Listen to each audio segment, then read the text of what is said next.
마칩니다. KBS 대한민국 중심 채널 KBS 1라디오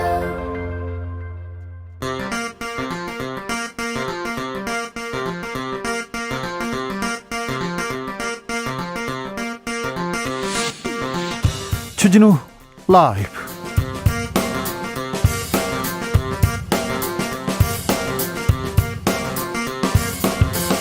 (2021년 3월 16일) 화요일입니다. 안녕하십니까, 주진우입니다. 성실한 국민들에게 큰 심려를 끼쳐 송구한 마음입니다. 문재인 대통령이 LH 사태와 관련해서 처음으로 사과했습니다. 또 부동산 부패 사슬을 반드시 끊어내겠다고 강조했습니다. 여야는 국회의원 부동산 투기 전수조사와 LH 특검을 실시하기로 뜻을 모았습니다. 국회 교통위 민주당 진성준 의원과 함께 관련 내용 이야기 나눠보겠습니다.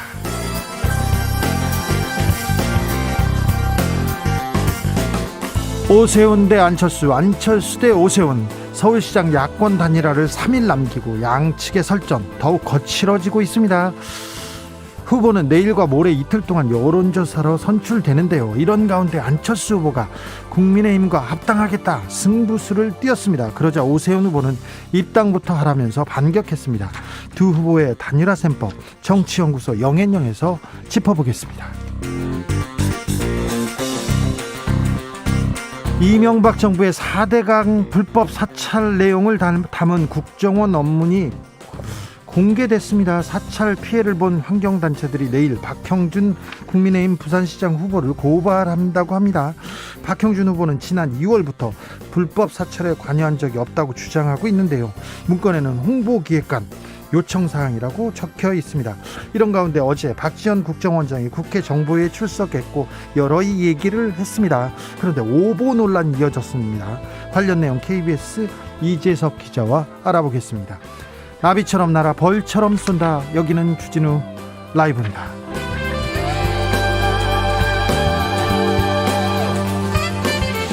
오늘도 자중자애, 겸손하고 진정성 있게 여러분과 함께 하겠습니다. 미세먼지와 황사 그리고 코로나까지 삼중고로 괴로운 날입니다.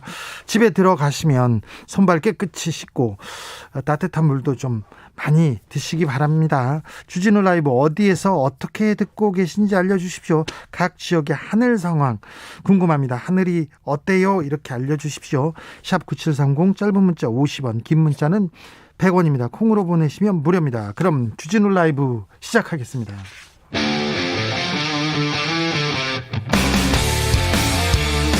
탐사보도 외길 인생 20년. 주 기자가 제일 싫어하는 것은?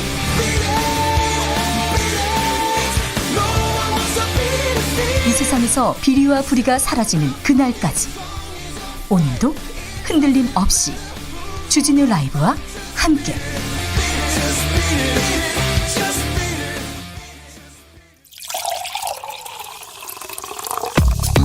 진짜 중요한 뉴스만 쭉 뽑아냈습니다. 주 라이브가 뽑은 오늘의 뉴스 주스. 정상근 기자 어서 오세요. 네, 안녕하십니까. 문재인 대통령이 오늘 LH 사태와 관련해서 사과했습니다. 네, 문재인 대통령은 오늘 한국토지주택공사 직원들의 3기 신도시 땅 투기 의혹 사건과 관련해서 국민께 큰 심려를 끼쳐드려 송구한 마음이라고 사과했습니다. 사태 2주 만에 첫 사과가 나온 건데요. 문재인 대통령은 어제 이 사태를 부동산 적폐로 규정하고 네. 공정한 부동산 거래 질서 확립을 남은 임기 핵심 국정과제로 삼겠다고 밝힌 바 있습니다. 네. 문재인 대통령은 특히 성실하게 살아가는 국민들께 큰 허탈감과 실망을 드렸다라고 했고요.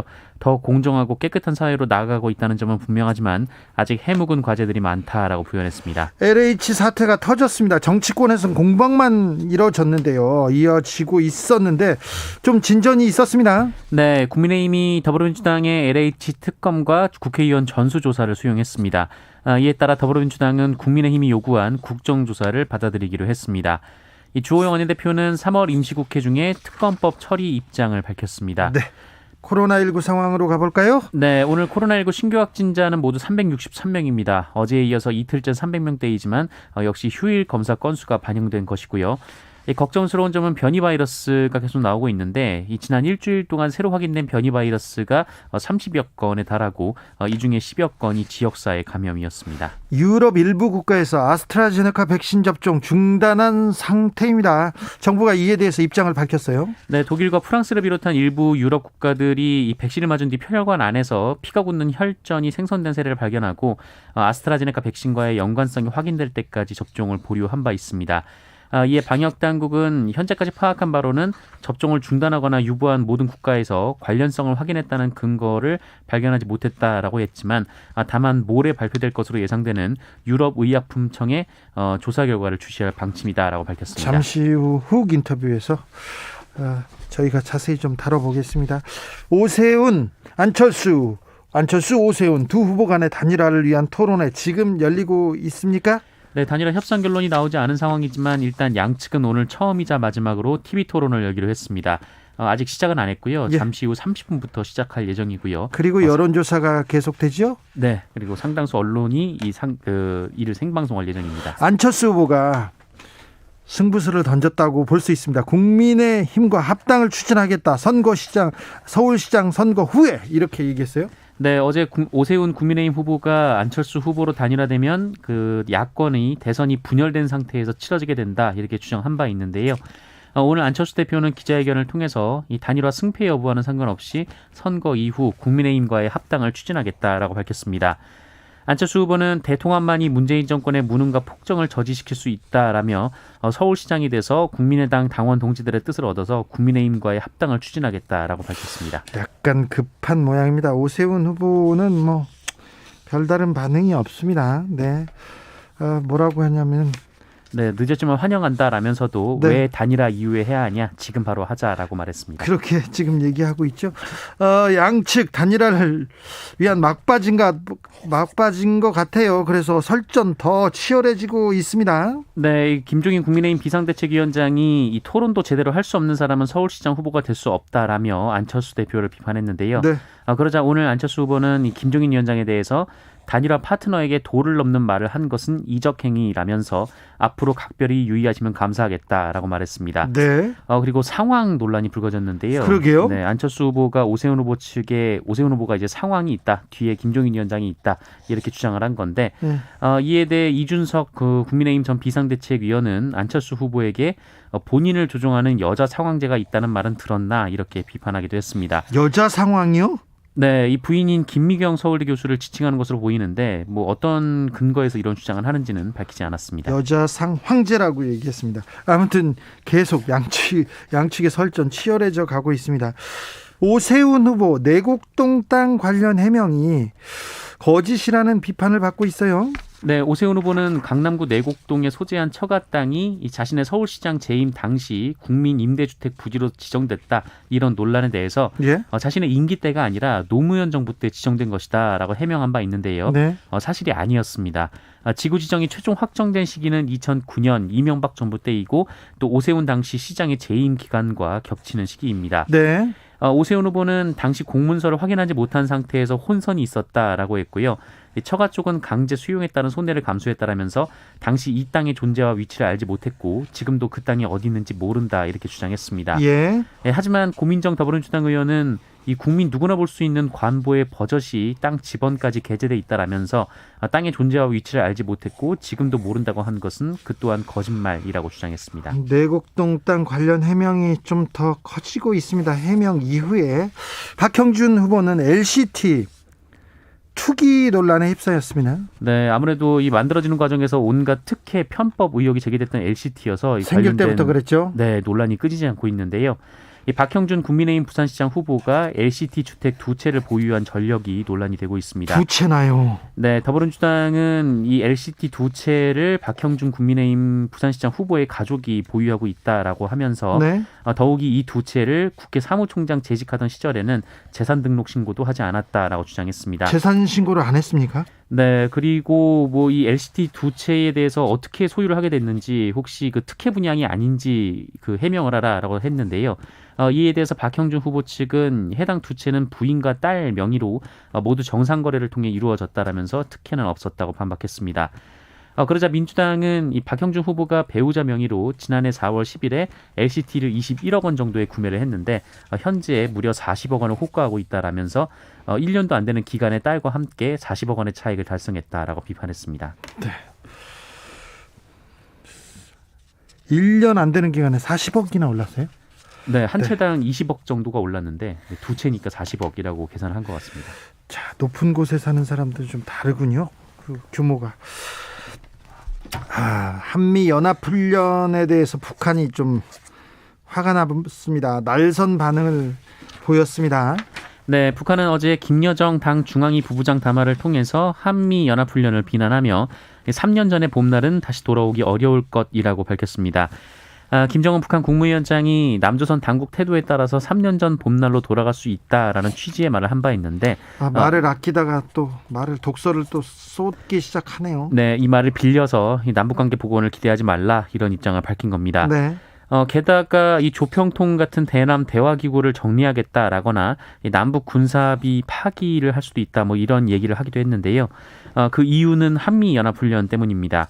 김여정 부부장은 규모와 내용을 대폭 축소한 지휘소 훈련이라고 하지만 동족을 겨냥한 침략전쟁 연습이라는 본질과 성격은 달라지지 않는다라고 주장했습니다. 그리고 미국에 대해서도 앞으로 4년간 발편잠을 자고 싶은 것이 소원이라면 시작부터 멋없이 잠 설칠 일거리를 만들지 않는 것이 좋을 것이라고 주장했는데요. 네. 이 통일부는 북한의 조치를 예단하기보다 대화 협력 노력을 지속할 것이다라고 밝혔습니다. 네. 안타깝네요. 남북관계에도 봄이 와야 되는데 네. 일단 또 거친 신경전으로 시작됐습니다. 올해 수능은 예정대로 진행된다고요? 네, 당국은 수학능력 시험을 연기 없이 올해 11월 18일에 시행하기로 했습니다. 올해 실시되는 수능은 문이과 통합이라는 2015 개정 교육과정 취지에 따라서 국어, 수학 영역이 공통과목 그리고 선택과목 구조로 바뀝니다. 네. 작년에선 국어 영역엔 선택과목이 없었는데 올해는 생깁니다. 제주 4.3 항쟁 관련해서 억울하게 옥살이한 분들이 많습니다. 이분들에 대한 재심 계속 이어지고 있어요. 네, 오늘 제주 4.3 수영인 330여 명에 대한 재심 선고 공판이 오전부터 계속 이어지고 있습니다. 재심을 청구한 수영인은 그 4.3 당시에 1948년과 49년 사이에 억울하게 빨갱이로 몰려서 군사 일반 재판에서 실형을 선고받은 뒤 형무소에서 수영 생활을 한 사람들인데요. 수영인 대부분이 생존해 있지 않아서 이 재작년과 지난해에 이거 유가족이 재심을 청구했고 개시 결정이 내려진 바 있습니다. 오늘 재판은 직접 선고 결과를 듣기를 바라는 유족들을 배려해서 각 재심 청구 사건을 10여 개로 나눠서 선고를 하고 있는데요. 오늘 오전 처음으로 고 박세원 씨 외에 13명의 유족이 신청한 재심 사건에 대해서 법원이 전원 무죄를 선고했습니다. 계속 무죄 판결이 이어지고 있고요. 네. 그리고 이 무죄 판결을 받은 분들 중 지금까지 생존해 계신 분들이 단 2명인데요. 때리지도 않은 경찰 폭행죄를 뒤집어 쓴 고태삼 할아버지 그리고 단지 삐라를 봤다는 이유로 징역살이를 한 이재훈 할아버지가 있습니다. 모두 90이 넘으셨는데요. 한을 풀었다라고 기뻐하셨습니다. 이 재판부는 피고인들과 그 유족들에게 더 씌워진 굴레가 벗겨지길 소망한다라고 위로했습니다. 늦었지만 매우 늦어서 미안하지만 좀 다행이기도 합니다. 스포츠카를 몰고 다니던 20대 남성이 60대 버스 기사를 폭행했습니다. 네, 이 지난달 28일 있었던 사건인데요. 경적을 울렸다는 이유로 20대 남성이 자신이 탄 스포츠카로 승객이 탄 마을버스를 가로막고 60대 운전기사를 끌어내서 폭행한 일이 있었습니다. 예. 그런데 이 20대 남성이 최근 경찰서에 그 2주짜리 진단서를 제출하면서 본인도 맞았다, 쌍방 폭행을 주장했다고 합니다. 네. 이 버스기사 A씨는 폭행 사건으로 다친 경우에는 의료보험도 적용이 안 돼서 이 주변 지인들에게 병원비를 빌려서 입원비를 내왔다라며 회사에서 해고될까 봐 겁이 나서 출근을 할 예정이고 또 폭행을 당한 뒤에는 밤마다 맞은 생각으로 잠도 잘 수 없다라고 트라우마를 호소했습니다. 그런데요. 그런데 이 남성이 쌍방 폭행으로 고소를 했고 이에 따라 버스 기사분도 가해자가 됐습니다. 20대 남성이 욕설을 하면서 계속 위협을 하자 이 버스 기사분이 멱살을 잡은 모양인데 이게 화근이 됐는데요. 하지만 20대 남성은 바로 이 60대 버스 기사분의 멱살을 뿌리치고 아스팔트 바닥에 내동댕이 쳤습니다. CCTV에 다 나와 있는 내용이고요. 경찰은 이 20대 남성이 진단서를 낸 이상 이 버스 기사분의 폭행 혐의도 조사 대상은 맞다라고 밝혔습니다. 예. 다만 이 실제 기사분의 행위가 기소될 만큼 사회 상규를 위반한 것인지 검토 중이고요. 반면 이 20대 남성은 상해는 물론이고 스포츠카로 마을버스를 멈춰 세운 이 보복운전 혐의 그리고 버스 기사를 폭행한 행위에 대해서는 특정범죄 가중처벌법에 관한 법률 위반 적용을 검토 중이라고 합니다. 네.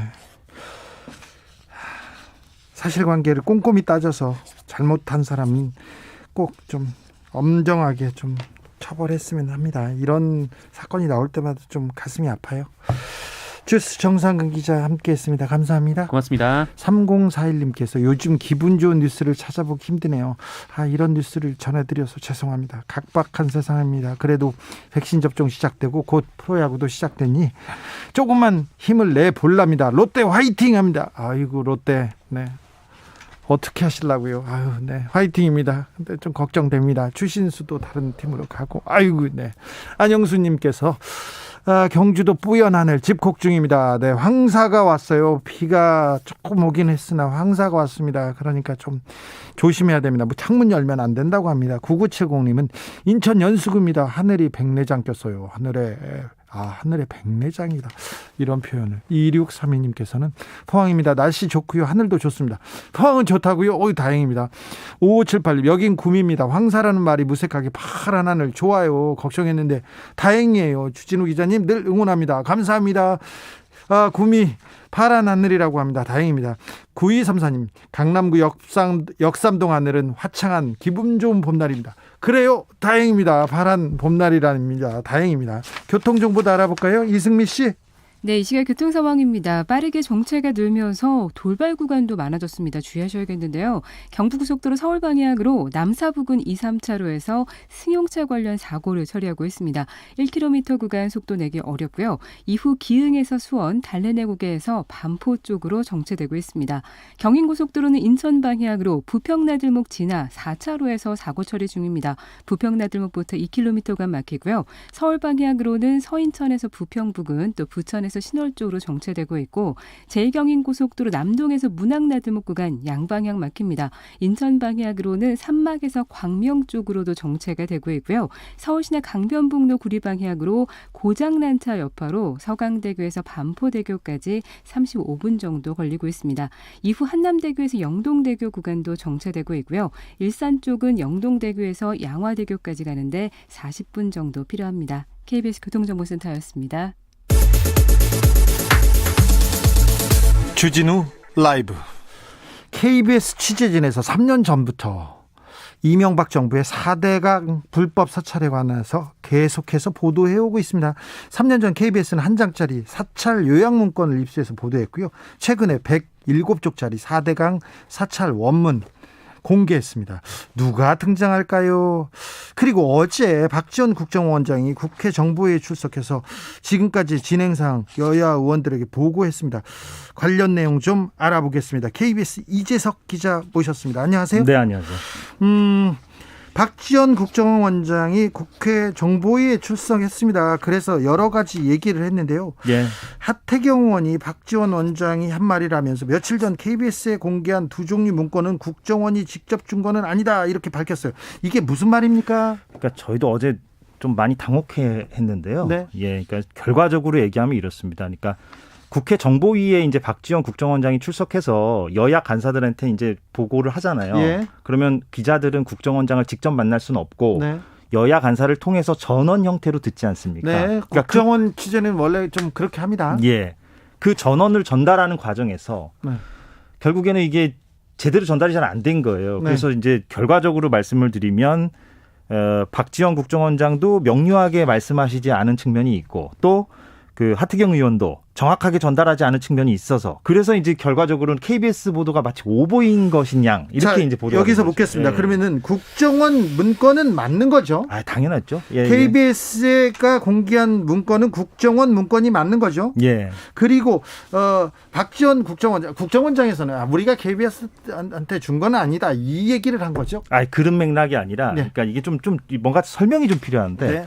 일단 지난주에 저희가 박형준 후보가 등장하는 국정원 4대강 사찰 원문을 공개했습니다. 예. 그게 2건입니다. 네. 그리고 18쪽짜리예요, 합치면. 네. 그런데 방금 전 우리 주진우 기자께서 앵커 멘트로 말씀하셨듯이 예. 지난주에 이제 사찰 원문이 공개된 게 전체가 107쪽짜리거든요. 예.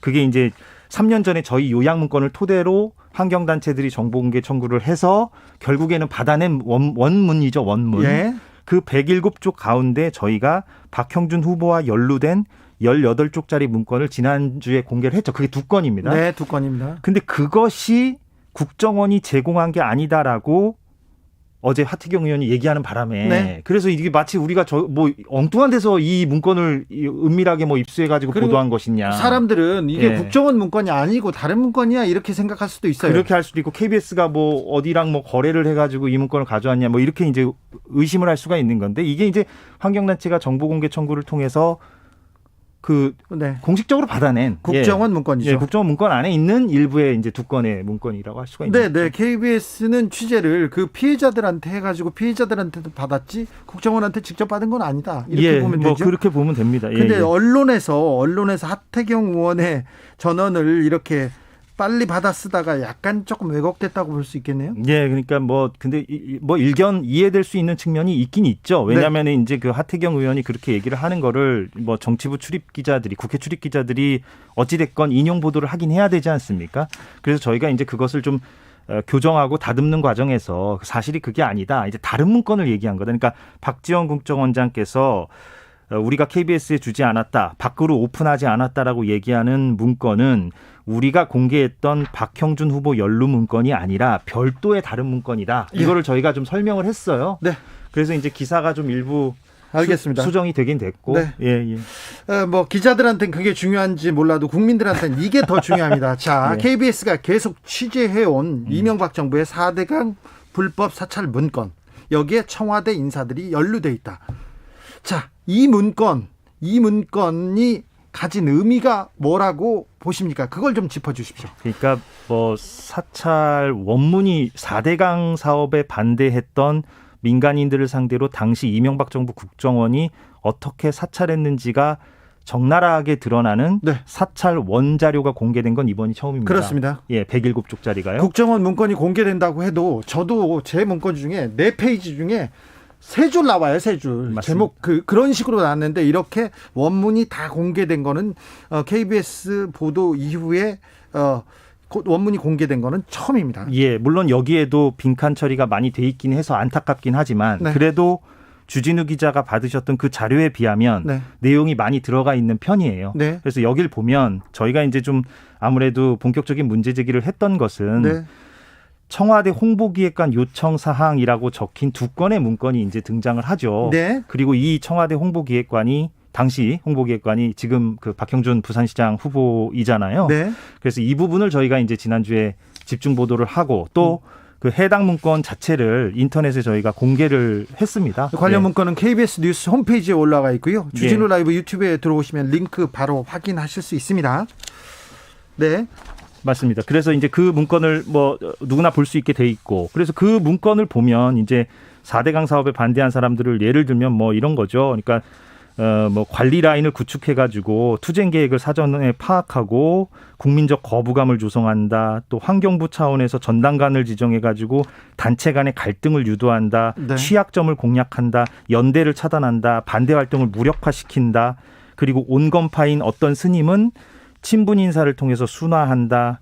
또 어떤 신부님에 대해서는 가톨릭 신자 등을 통해서 간접 압박을 한다. 이런 식의 적나라한 그 사찰 내용들이 담겨 있거든요. 네. 그런데 예. 청와대 홍보기획관 요청 사항이라는 게 어디에 나와 있습니까? 그러니까 이 문건 지금 유튜브로 보시겠지만 이 문건은 이제 제일 머리 위에? 쪽에 맨 위에 이렇게 그러면 있는 거죠. 이게 의미하는 게 청와대 홍보기획관이 이렇게 요청했다, 지시했다 이렇게 보입니까? 그러니까 이 자체만을 놓고 해석을 해보면 청와대 홍보기획관이 요청을 해서 국정원인 우리가 네. 이 문건을 작성해서 네. 그리고 또 여기에 배포란이 있어요. 네. 그 배포에도 홍보기획관이라고 적혀 있거든요. 네. 그러니까 요청에 의해서 우리가 작성해서 올렸군요. 그걸 다시 줬다. 네. 이렇게 이제 되는 거죠. 물론 박 후보는 전면 부인하고 있습니다만. 모른다고 하나요? 그러니까 이런 거 본 적 없다. 그리고 네. 나는 이런 걸 요청한 적도 없다. 이렇게 전면 부인하는 입장이라서 네. 이 부분이 거짓말 아니냐 해서 이제 환경단체들이 내일 부산지검에다가 선거법 위반 혐의로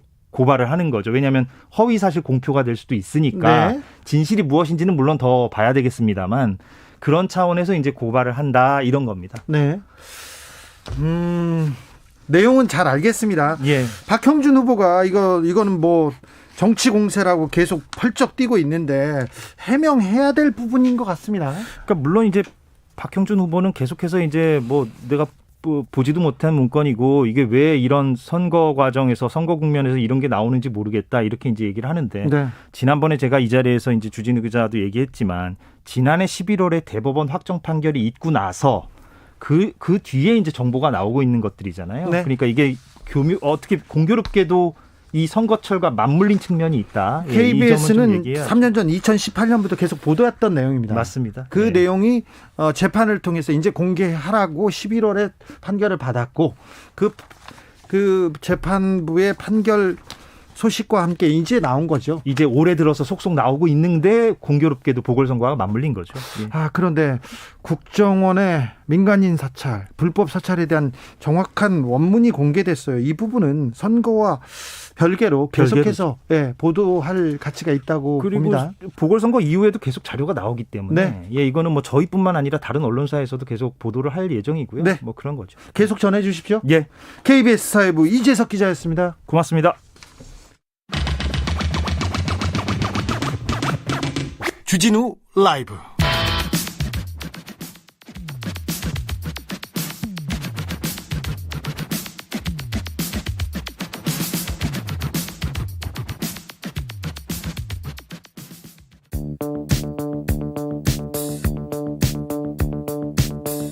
대한민국 정치의 새로운 100년을 준비한다. 21세기형 국회 싱크탱크 정치연구소 영앤영. 정치에 보내는 고급진 컨설팅입니다. 오늘도 뜨겁게 분석해 보겠습니다. 정치는 데이터다. 정치는 과학이다. 박시영 윈지코리아 컨설팅 대표 어서 오세요. 네, 반갑습니다. 아니다. 정치는 촉이다. 감이다. 최영일 시사평론가 어서 오세요. 안녕하십니까. 4월 7일 재보궐선거 20일 정도 남았습니다. 네. 딱 3주. 네. 그렇죠. 자, 지금 가장 뜨거운 관심사는 지금 시작됐습니다. 야권 후보들의 토론 그리고 단일화인데요. 안철수 그 오세훈 얘기 좀 이 방송 안 들을 거 아닙니까? 다 TV 보지. 안철수 오세훈 이 후보 간의 분위기 심상치 않습니다. 네. 자, 안철수 후보가 그 승부수를 던졌어요. 단일화 이후에 합당하겠다. 뭐 그랬더니 사실 이 카드는 나올 거라고 예상을 했었어요. 네. 왜냐하면 이제 단일화 경선을 하려면 국민의힘 지지층을 어느 정도 흡수를 해야 하는데. 우리 박시영 데이터는 뭐 다 예상합니다. 아니 이거는 그렇지. 이건 우리 예상 다 했던 그렇죠. 거잖아요. 자, 그런데 네. 이 지금 그 승부수 합당 추진하겠다 이 승부수가 적절한 타이밍입니까? 저는 안철수 후보는 할 수밖에 없는 지금 상황에 몰려 있었고요. 근데 이 부분에 대해서 오세훈 후보의 발언은 적절치 않은 것 같아요. 그래요? 하루 남겨놓고 입당부터 해라. 굉장히 옹색하게 보이지 않습니까? 이건 좀 좀 이렇게 큰 정당이 좀 이렇게 아량을 베풀고 합당 정도 했으면 그러면 단일화 끝나고 잘해보자 이렇게 하면 되는 건데 오늘 당장 입당부터 해라 내일 여론조사 하자고 지금 협상 중인데 그러네요. 오세훈 후보는 지금 막 시작한 타이틀 매치예요. 네. 이게 이번 4.7 재보선 전에서 가장 센 하나의 이제 링 위의 경기가 될 거예요. 네. 지금 이게 뭐 8개 방송에서 하고 지금 KBS에서도 생중계하고 있는데 거의 뭐 중계 방송인데 타이틀 매치 아닙니까? 그럼 이게 격돌하는 80분인데 문제는 여기에 링 위에 올라가는 검투사가 예. 지금 상대 후보가 야 우리 합당합시다. 그런데 아이고 좋아요. 손뼉이 마주쳐야 소리가 나는 건데 네. 여기서 비틀어줘야 되는 상황이라는 거죠. 그런데다 김종인 비대위원장이 시큰둥하게 또 대응을 안 했어요. 예. 이제 와서 저러는 이유를 모르겠다. 이런 식으로 반응을 하니까. 근데 나는 그거는 김종인 위원장하고 오세훈 후보의 발언은 좀 야박하게 들릴 것 같아요. 그러니까 그냥 그 두 분을 좋아하는 분들, 그러니까 어느 쪽에 치우치지 않은 분들 그냥 들을 때는 너무 사실 김종인 위원장이 안철수 후보에게 굉장히 그 모욕적인 발언들을 하지 많이 않았습니까? 토론도 계속 제대로 해왔죠. 토론도 제대로 할 수 없는 사람 이렇게 또 네, 서울시장 후보가 될 수 있겠는가? 네. 이렇게 얘기하니까 이제 상황 표현까지 나왔어요. 예. 상황. 김종인 위원장이 협상 과정을 비틀고 있다. 예. 상황 노릇을 하는 거 아니냐. 이 그랬더니 상황 얘기를 들으면서 저는 지난 대선 때 안철수 상황론 시달렸습니다. 그 당시 상황 박지원 네. 의원이 국민의당 그렇죠. 상황 노릇하는 거 아니냐 이런 얘기도 많이 들렸지 않습니까? 근데 어쨌든 상황이라는 말도 꺼냈고 그래서 좀 험악한 말이 좀 오갔는데 원래 예. 협상을 앞두면 다 그렇게 가파르게 네. 어떻게 보면 신경전 벌일 수밖에 없긴 한데 팽팽하고 뾰족뾰족해지는 저는 아무튼 거죠. 이 합당 추진에 대해서는 오세훈 후보가 그렇게 받는 것은 조금 그러니까 우리 적절해 보이진 박지원 않았습니다. 대표는 야박하다 이렇게 표현을 했어요. 근데 네. 저는 야박하다기보단 절박한 거예요. 김종인 이 비대위원장은 좀 앞서 있잖아요. 애초에 안철수 후보를 단일화 후보로 내세울 생각이 없었고 그래서 공공연히 표현해 왔다. 아니 오죽하면 엊그제 내일 모레면 이제 토론하고 이제 이틀 여론조사에서 19일 금요일에 단일화 발표 딱 해야 되는데 이 상대 후보가 이 공정하게 대해주면 좋잖아요. 아까 얘기한 대로 야박하지 않게 훈훈하게 야 그래도 우리 함께 하는 거야. 네. 범야권이 통합되는 거야. 합당 좋아요 이렇게 하면 좋은데 김종인 비대위원장이 절박해요. 그러니까 안철수 이 후보를 어떻게든 좌초시키기 위해서 계속 잽을 날리고 막 바늘로 찌르고 지금 이런 형국이었단 말이에요. 그래서 오늘 이제 이렇게 토론에 대해서는 저는 암시를 건 거라고 생각해요. 안철수 토론 못하는 후보 아예 이 이미지를 띄워버렸어요. 그 프레임을 씌우려고 그러니까 지금 국민의힘에서 좀 안 후보 입장에서 황당하죠. 아니, 근데 모욕적이다 이렇게 얘기할 수밖에 그거는 없지. 이제 이미 국민들 뇌리에 많이 들어있는 거고 근데 만약에 안철수 후보가 선전을 했다. 의외로. 교육톤에서 그럼 굉장히 또 득을 보는 거예요. 그렇죠. 맞아요. 그렇기 때문에 그 부분을 어떻게 하느냐에 따라 달라지는데 지켜봐야죠. 문제는 지금 김종인 비대위원장의 머릿속에는 꼭 단일화를 해야 하는 건가? 라는 맞아. 부분도 약간 있는 것 같아요. 그 분석에 난 공감. 왜냐하면 지금 3자 대결에서도 오세훈 후보가 앞선다는 조사가 일부 여론조사가 나왔기 나옵니다. 때문에 가면 갈수록 조직력이 앞서는 오세훈 후보가 더 치고 나갈 거고 상대적으로는 안철수 후보가 조직력이 약하기 때문에 갈수록 가라앉을 것이다. 줄어들고 또 사표 반지 심리 때문에 그 표가 일부는 오세훈 후보 쪽으로 가는 거 아니냐. 그런 상황에서 굳이 무리수를 두면서 네. 자칫하면 안철수 후보가 이길 수도 있는 상황인데 협상을 할까? 이런 고민이 좀 있는 것 같고요. 그래서 지금 아직까지 양 팀의 협상단이 뭔가 합의했다는 소식이 안 들려요. 아직도 안 들려요? 1시 반부터 시작했는데 저는 아마 토론회까지 다 지켜볼 거예요. 그래서 토론회에서 누가 앞서느냐 네. 이것까지 감안해서 내일 과연 여론조사를 할 거냐 아니면 며칠 미뤄서 한 번 협상할 거냐 이게 좀 토론까지 지켜볼 것 같습니다. 여기에서 고급진 컨설팅 들어갑니다. 오늘 오세훈 안철수 후보의 패션에 대해서 분석하고 싶은데 그거는 지나가고요. 해드릴게요. 자, 오세훈 후보는 지금 넥타이를 맨 정장 모습으로 굉장히 연두색. 단정하게 나왔어요. 연두색. 네. 그런데 이제 안철수 넥타이. 후보는 노타이에 네. 딱 교수님 스타일. 네. 이게 편해 보이는데? 편안하게. 안에는 그냥 칼라 있는 셔츠를 입고 그 위에 브이넥 스웨터를 입었어요. 한쪽 컬러가 좀 삐져나왔네. 한쪽 컬러가 좀 삐뚤어졌는데 네. 교수님 스타일이었다. 네. 약간 이렇게 정비례 대칭으로 만들지 않습니다. 저는 저게 오히려 좀 편안한 느낌? 안철수 후보는 편안한 약간 느낌. 소탈한 느낌? 그거를 좀 주려고 일부러 눈썹 그렇게 문신은 강조되어 있습니다. 네, 그렇습니다. 네. 지금 정장 대 캐주얼. 네. 오늘 이제 어찌 보면은 누가 아웃복서고 누가 인파이터냐. 네. 오늘 경기 스타일도 지켜봐야 결국은 되는데. 저거는 안철수 후보는 젊은 층을 노리는 겁니다. 그렇지. 여성층, 젊은 층. 그렇지. 그 표를 얻겠다는 복장에서. 거고 상대적으로 오세훈 후보는 보수층. 정장을 입었기 때문에 보수층, 그다음에 좀 노인층, 중장년층. 어르신층, 중장년층을 노린 거예요. 자, 여기서 한 걸음 더 고급지게 들어가 보겠습니다. 오늘 토론 이후에 내일 이틀 동안, 내일부터 모레 이틀 동안 여론조사가 시행됩니다. 될지 안 될지 모른다니까요. 아직요? 아직 협상이 설문 뭐 합의가 안 됐는데. 됐다. 알았어요. 지금 뭘 들으신 거예요? 그럼 앞에 한참 얘기했는데. 자, 그래도 화내지 하겠죠. 말고 화내지 마세요. 하겠죠. 그런데 될 수도 있고 안 될 수도 있다니까. 어떤 문항이 들어가면 네. 자, 자, 오세훈 후보한테 유리하다. 지금 오세훈 후보 측이 주장하는 거는 기호 넣자 당명 넣자는 겁니다. 네, 그렇죠. 기호 2번 국민의힘 오세훈, 기호 4번 국민의당 안철수 이렇게 넣자는 거고 그렇죠. 아마 이 부분은 기호를 넣는 거는 안철수 후보 입장에서 못 받을 거예요. 근데 이제 당명을 넣는 거는 타협 지점이 있다 봅니다. 기호는 빼고. 당명은 넣을 수 있죠. 누가 봐도 상식적인 거니까. 근데 이제 그것도 안철수 후보 쪽은 인물 대결로 좀 가려고 하고 근데 그 부분 접전이 생길 수 있다 봅니다. 그 다음에 이제 문항 적합도냐 경쟁력이냐 그렇죠. 이 부분인데 이 부분도 그렇게 어려운 문제는 사실상은 아니에요. 뭐냐면 예를 들면 박영선 후보가 김진애 후보를 누른다는 전제해서 이야기를 한다면 민주당 박영선 후보와 맞서 싸워 이길 수 있는 후보로 야권 후보 중 다음 단일 후보는 누구일까요?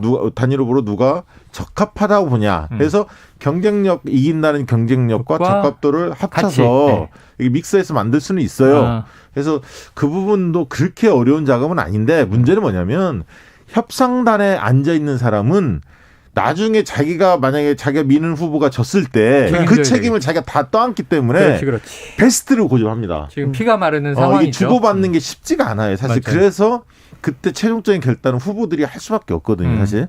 근데 지금 깻잎 한 장 차이기 때문에 이 부분 가지고 이제 TV 토론까지 염두에 두고 밤에 한번 협상을 할 텐데 내일 될 수도 있지만 며칠 또 연기될 수도 있고 끝내 안 될 수도 있는 겁니다. 자, 상황에 따라서는. 제가 오늘 여론조사를 쭉 여러 가지를 보니까 다 약간씩 차이가 있는데 적합도와 경쟁력으로 그동안 쭉 이야기를 해왔어요. 예. 근데 오늘 토론이 끝나고 예를 들어서 가정을 했을 때 오세훈 후보 입장에서 내가 좀 우위를 점했다. 그러면 이제 빠르게 여론조사를 하는 게 좋겠다. 빨리 이게 승부를 보자. 그러면 내일 여론조사에 들어가야 되니까 오늘 합의를 하려면 내가 양보해야지. 그럼 경쟁력으로 받아. 근데 왜냐하면 지금 적합도와 경쟁력을 계속 물어보는 여론조사가 나오는데 네. 이전에는 경쟁력은 역시 인물 안철수, 적합도는 당 조직의 지지도 오세훈이었는데 네. 오세훈 후보가 경쟁력에서도 밀리지 않는 조사들이 있어요. 있어요. 그러면은 오세훈 후보가 오늘 토론을 잘했다고 이제 자부한다면 그래 그러면 경쟁력으로 받으시오 하고 내일 진행될 수도 있어요. 네. 근데 여기에 변수가 두 가지가 낀 거예요. 네. 뭐냐면 이제 TV 토론의 변수가 하나 있는 거고요.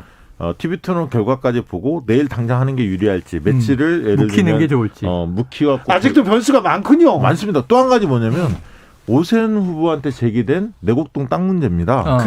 물어보려고 그랬죠. 자, 5535님도 전문 용어 나왔습니다. 깻잎 한 장 확 와닿습니다. 그렇죠. 그리고 오세훈 내곡동 투기 의혹.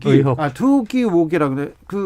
특혜 의혹이 특혜 의혹. 이게 변수가 될 건지요? 되죠, 당연히. 왜냐하면 이게 거짓말 프레임으로 걸려 있거든요. 해명을 했는데 1차 해명의 내용이 사실과 다른 부분이 있어서 국토부에서 요청한 것이다. 그렇죠. 그러니까 노무현 정부 때 이 부분이 보류된 게 아니라 채택이 안 되고 기각이 됐었는데 네네. 그래서 이제 오세훈 서울시장 시절에 새롭게 시작한 건데 그렇죠. 이게 마치 행정적 절차로 그냥 자연스럽게 이어받은 것처럼 이야기를 했던 겁니다. 예정돼 있던 사업처럼. 예. 그런데 이제 그게 아니다는 게 KBS 보도로 드러났고 그래서 추가 해명하기는 했지만 이게 사과할 사안인데 사과를 아직까지는 뭐 명확히 하지는 않았습니다. 그래서 어쨌든 이 부분 가지고 오늘 이제 민주당에서 굉장히 집중적으로 이 부분을 집중포화를 했어요. 거짓말 프레임으로. 네. 근데 이런 거짓말 프레임은 꽤 오래 갈 가능성이 있고 이게 또 부동산 이슈잖아요. 네. 딴 게 아니라 지금 LH 사건으로. 그래서 안철수 후보 입장에서는 이게 그 설전이 벌어지면 벌어질수록 오세훈 후보한테는 마이너스거든요. 그렇기 때문에 며칠 좀 뒤에 묵혔을 때 여론조사 하는 것이 오히려 낫다 이렇게 정무적으로 판단할 수도 있는 겁니다. 그래서 그렇죠. 이것도 변수가 될 수 있어요. 자, 그럼 이제 여기서 어떤 문제가 생기냐면 이게 영화 타짜처럼 서로 손목을 걸었다 이런 얘기를 실제로 당 관계자들이 한 게 자, 오늘 밤에 TV 토론으로 마지막 승부를 펼치고 내일 이제 수요일과 목요일 여론조사를 해서 금요일 오전에 결과를 발표하면 19일이 후보 등록 마감이잖아요. 18, 19일. 그럼 그때 한 명이 단일 후보가 딱 등록하고 끝인데 이게 깨지면 두 명이 다 19일에 등록을 하는 거예요. 지금 그렇게 되면 어떻게 되는 줄 아십니까? 25일 날 선거운동 들어가기 전에 24일 날 이제 끝내려고 노력을 할 텐데 그렇죠. 그때는 기호가 들어가자라고 강력히 김종인 위원장이 주장할 거예요. 왜? 후보 등록을 했기 때문에 기호가 또 명확히 있어. 2번, 4번이 더 어려워져. 바뀌어버렸으니까. 그 판에서는 또 그런 변수도 있고 어쨌든 근데 각자 나갔을 때 승산이 없다. 단일화를 어떻게 해야 한다. 이 요구가 큰 건 사실이지만 아까 있던 지금 여권 쪽이 굉장히 고전을 하고 있기 때문에 그렇죠. 지금 3자 구도로도 오세훈 후보 해볼 수도 있다. 이런 판단도 있을 겁니다. 저는 김종인 비대위원장은 3자로 가도 괜찮아라고 이 플랜 B를 갖고 있다고 봐요. 네, 그렇습니다. 그래서 오늘 이제 TV 토론까지 보고 협상이 깨지면 밤 늦게 한 10시나 11시나 이렇게 또 할 시작돼서. 텐데요. 토론에 대한 국민적인 어떤 평가나 반응 이런 걸 유심히 보면서 아까 내곡동 문제까지 종합적으로 고민해서 아마 결론을 내지 않을까. 여기서 우리가 하나 걸고 가겠습니다. 그러면 오늘 저녁에 내일부터 여론조사야 이게 내일 여론조사가 들어가지 못한다고 보십니까? 센 거다. 승부수가 그럴 던져졌습니다. 때는 촉이 문제니까. 자, 어려운 거 촉 먼저. 촉은 그냥 딱 답이 나와요.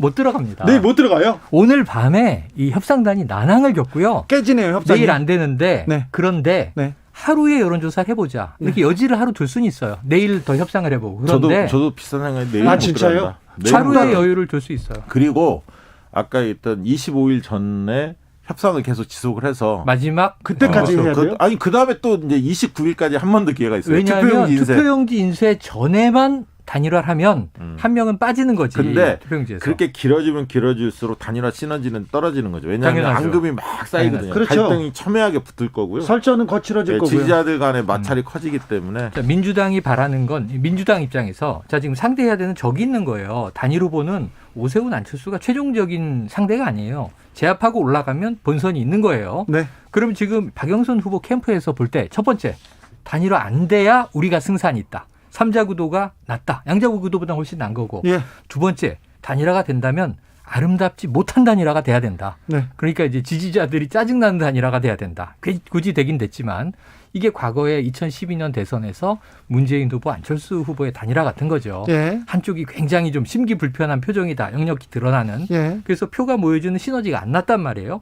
그런 단일화가 차라리 되는 게 낫다라고 그리고- 민주당이 보는 거거든요. 그리고 내일 들어가면 아마 역선택이 별로 없을 겁니다. 왜냐하면 맞아요. 지금은 민주당이 조금 수세 국면이었기 때문에 굳이 그 흔히 얘기해서 전략적 투표는 지지층들이 안 할 겁니다. 그러니까 조금 더 싫은 사람 안 찍을 거고 그렇지. 덜 싫은 사람 찍을 텐데 이게 만약에 며칠 뒤로 미뤄지면 단일화 경선이 그 사이에 내곡동 문제가 굉장히 커졌다. 네. 이러면 그 변수가 있는 거예요. 그러면 그렇지. 민주당 지지층들도 역선택 부분에 대한 유혹 이런 게 느낄 수도 있다고 맞아요. 봅니다.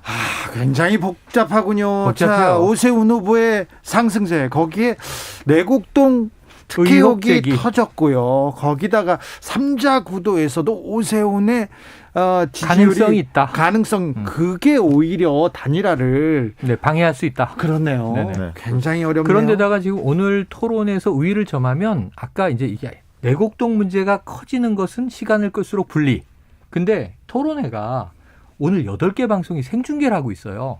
저는 이게 본선 토론회도 자, 이 정도로 그렇지 않을 이 거예요. 유권자 서비스를 할 건지 만약 궁금한데 그렇게 안 한다면 종편이 굉장히 욕을 문제 얻을 제기가 거예요. 있죠. 만약에 문제 제기가 본선에 있죠. 그렇게 안 근데 한다면. 그렇지 않을 것 같은데요. 아니 자, 그러니까 그런데- 욕은 얻어먹을 거라고요. 네. 예. 그런데 문제는 이제 오세훈 후보가 우위를 점하면 이게 다 편집이 돼서 주말 내내 방송이 돌아가고 수많은 평론가가 또 패널 등장해서 이걸 톡톡 한단 말이에요. 그럼 오세훈 후보는 좋은 거지. 시간이 가면. 아까 말씀하신 대로 여론의 향방은 나에게 올 거니까. 네. 근데 시간 근데 이제 끌기는 가능성이 아니 있어요. 근데 이런 면도 있어요. 그 민주당도 내일이면 이제 김진애 후보하고 단일화가 결론이 내일 나거든요. 결론 나죠. 자, 그 네. 얘기도 해야 되는데 네. 일단 왜냐하면 그렇게 결론이 나면 지금 이제 예를 들면 각 선거는 분노의 지점을 어떻게 촉발시키냐가 굉장히 중요해요. 그게 가장 큰 예, 동기이기도 그러니까 하지 이제 않습니까? 오세훈 후보는 당연히 정권 심판론, 네. 특히 LH 문제를 중심으로 이야기를 할 거고 당연히 네. 안철수 후보도 마찬가지고. 그러면 박영선 후보의 지지층은 지금 어떤 형태로 과연 지금은 약간 수세적이잖아요. 말을 별로 못 하잖아요. 네. 근데 이 내곡동 땅 문제하고 또 박형준 후보의 LCT 이 부분이 공교롭게 같이 지금 최근에 도마에 올랐단 말이죠. 네. 땅과 집 문제가 네. 이 부동산 국면에서 네. 때문에 그 뻔뻔함이랄까 그걸 만약에 깔끔하게 해명을 못하면 이 부분에 대한 분노의 지점이 역풍이 형성될 있을 수 수도 있다. 있습니다. 자. 그리고 진보 진영도 만약에 김진애 후보하고 단일화가 끝나면 깔끔하게 정리가 되거든요. 단일화 국면은 적어도 그러면 집결할 수 있는 총공세를 취할 수 있다. 취할 수 있다. 그런 게 또 변수가 있을 수 있다. 여행자님께서 박영선 후보와 김진애 후보 얘기는 어디든 별로 없어요 얘기합니다. 맞아요. 여당의 단일화는 좀처럼 이슈가 되지 않은데 내일 여권의 후보 결정되지요? 그렇습니다. 네, 그렇습니다. 오늘하고 내일까지 조사를 해서 그렇죠. 내일 당원들 발표. 조사 그리고 시민들 조사 투표라고 명칭은 하는데요. 사실 당원 투표, 시민 투표 그 50대 결과가 50. 나옵니다. 네. 예, 뭐 치열한 신경전 그런 건 다 사라지고 이제 내일 후보가 결정됩니다. 네, 그렇습니다. 네. 어제까지 이제 토론이 다 끝났고 네. 사실은 김진애 후보가 마지막까지 박영선 후보를 많이 괴롭혔어요. 굉장히 좀 이제 쟁점이 되는 문제들을 파고들었는데 어쨌든 오늘 내일 여론조사 후 내일 오후면은 결정이 나올 왜냐하면 테니까. 그게 끝나야 지금 이제 SNS 상에서도 보면 양 당의 지지층들이 열심히 하고는 있지만 옛날 같지는 않더라고요. 무슨 얘기냐면 두 분 다 좋아하는 분들도 있고 맞아요. 너무 한쪽 편을 지금 들자니 좀 모양새가 그래서 그거를 자제하는 분들도 계신 것 같아요. 그래서 단일화가 끝나야 움직일 것 같고 맞아요. 예를 들면 이해찬 전 당대표도 단일화 이후부터는 본인이 본격적으로 지지활동을 하겠다. 유튜브 이런 데 적극적으로 나가겠다. 이런 입장인 것으로 전해 들었거든요. 그렇기 때문에 목요일부터 좀 이 민주당, 열린민주당 요 진보 진영에서 움직임이 좀 달라질 거다. 그래서 이제 우상호 뭐 이렇게 부터 시작해서 조정훈 두 분은 이제 떨어진 분 아닙니까? 그리고 된 분 중심으로 네 분이 뭉쳐서 동행 행보 이런 것들을 할 가능성이 높아 보입니다. 그래요. 정부 여당에 대한 심판론이 컸습니다. 그리고 LH 투기까지 와가지고 굉장히 분노하는 지점이 있었어요. 거기다가 윤석열 총장이 얘기를 거들면서 정부 비판론이 굉장히 컸는데 최근에 야권 후보들에 대한 의혹 터지기 시작합니다. 박형준 후보 LCT 특혜 의혹이 있습니다. 네. 아니면 투기 의혹도 있고요. 투기 의혹이라고 볼 수도 있고요. 그리고 투기냐 투자냐 뭐 이렇게 볼 수 있겠죠. 오세훈 후보 일단 36억 부당 이득을 취한 것 아닌가. 이런 내용이 있는데 부당이익이라고 표현하는 건 조금 그렇고요. 그러니까 이런 거지. 어떤 거냐면 서울시장으로 재직을 하고 있는데 이 보금자리 주택 지역으로 수용된 곳 안에 있는 자기 땅에 대해서 서울시장이 셀프 문서를 보내요. 국토부에. 그렇죠. 그래서 여기에 대해서 이 어떤 수용 비용을 높이 책정받았다는 거예요. 그래서 실제로 차익이 발생한 게 36억 정도의 부당이득이라고 하는 것은 의혹이라고 전제하고 이득을 취했다. 이득은 이것이 봤죠. 온당했는가 하는 게 문제제기인 거죠. 그래서 야권 후보에 대한 의혹들 이게 큰 변수가 될 수 있습니까? 지금은 후보 단일화 국면이에요. 후보 단일화 국면이기 때문에 후보들의 검증이 철저하게 이루어지지 못하는 상황이거든요. 그러나 단일화 국면이 깔끔하게 정리가 되면 이제 후보들의 검증 국면으로 들어갑니다. 그다음에 정책 대결로 들어가는 거거든요.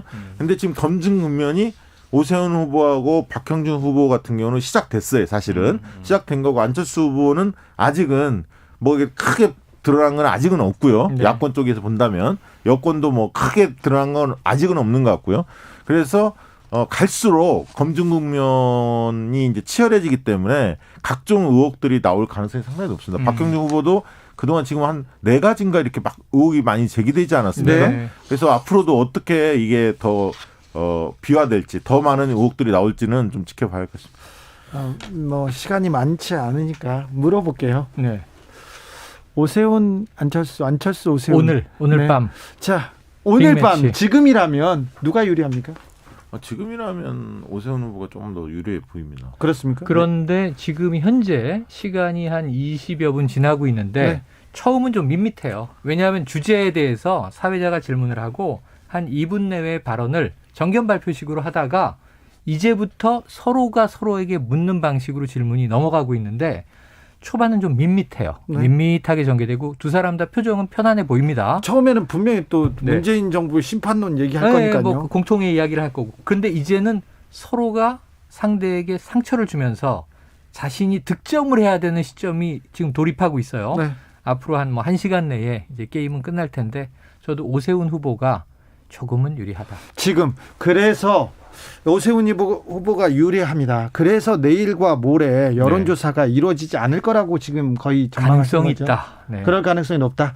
시간이 지나면 안철수 후보한테 조금 유리한 국면이 올까요? 아니 그건 모르는데 아까 저는 이제 변수는 내곡동 땅 문제고 그다음에 이제 민주당 지지층들이 이 여론조사에 포함된다는 겁니다. 그들의 마음이 어디로 향하네. 지금 조사해 보면 두 분한테 거의 비슷하게 가는 것 같아요. 민주당 지지층들이.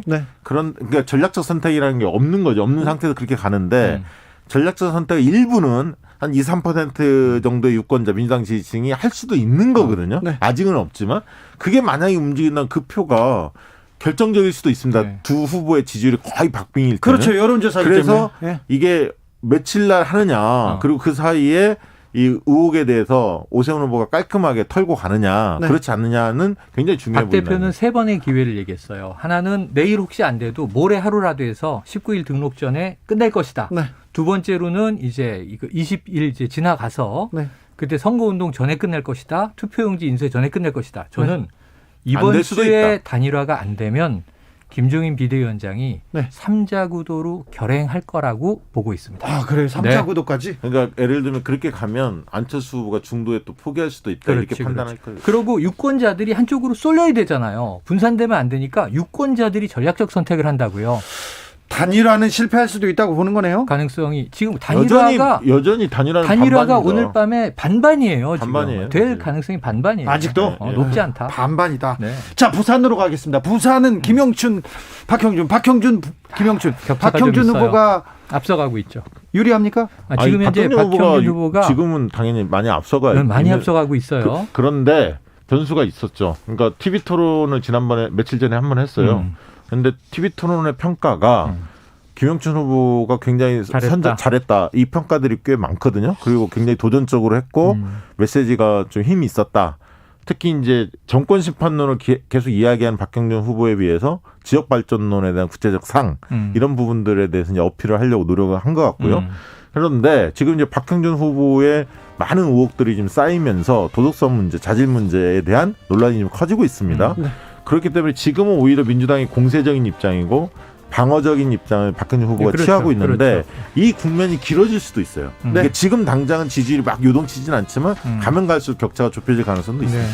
정치연구소 영앤영, 최영일, 박시영 두 분 오늘도 감사했습니다. 네. 고맙습니다. 1521님께서 양당 공일 초심으로 돌아가세요. 국민의힘은 미래통합당 총선 패배하고 무릎 꿇었던 거, 더불어민주당은 180석으로 너무 자만하지 말고요. 교만은 인간이 죽은 후에 몇 시간 동안 살아있다는 거 명심하세요. 저는 잠시 쉬었다 6시에 오겠습니다.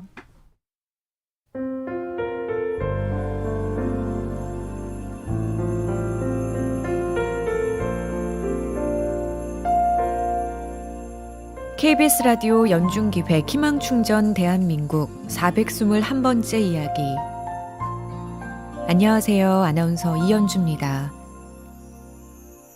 유담이 아빠는 작년 이맘때를 떠올리면 가슴이 벅차오릅니다. 결혼 12년 만에 아들 유담이를 품에 안고 감동의 눈물을 흘리던 그날. 하지만 지금은 유담이를 그때처럼 안아줄 수가 없습니다. 어느 날 갑자기 백혈병 진단을 받은 유담이 아빠. 어린 유담이보다 면역력이 한참 떨어지게 된 아빠는 유담이를 멀리서 바라볼 수밖에 없습니다. 그래도 아빠는 가족들의 따뜻한 눈맞춤 덕분에 힘이 납니다. 언젠가 마주하게 될 봄처럼 환한 일상을 기대하며 오늘도 유담이 가족은 서로에게 미소를 선물하고 있습니다.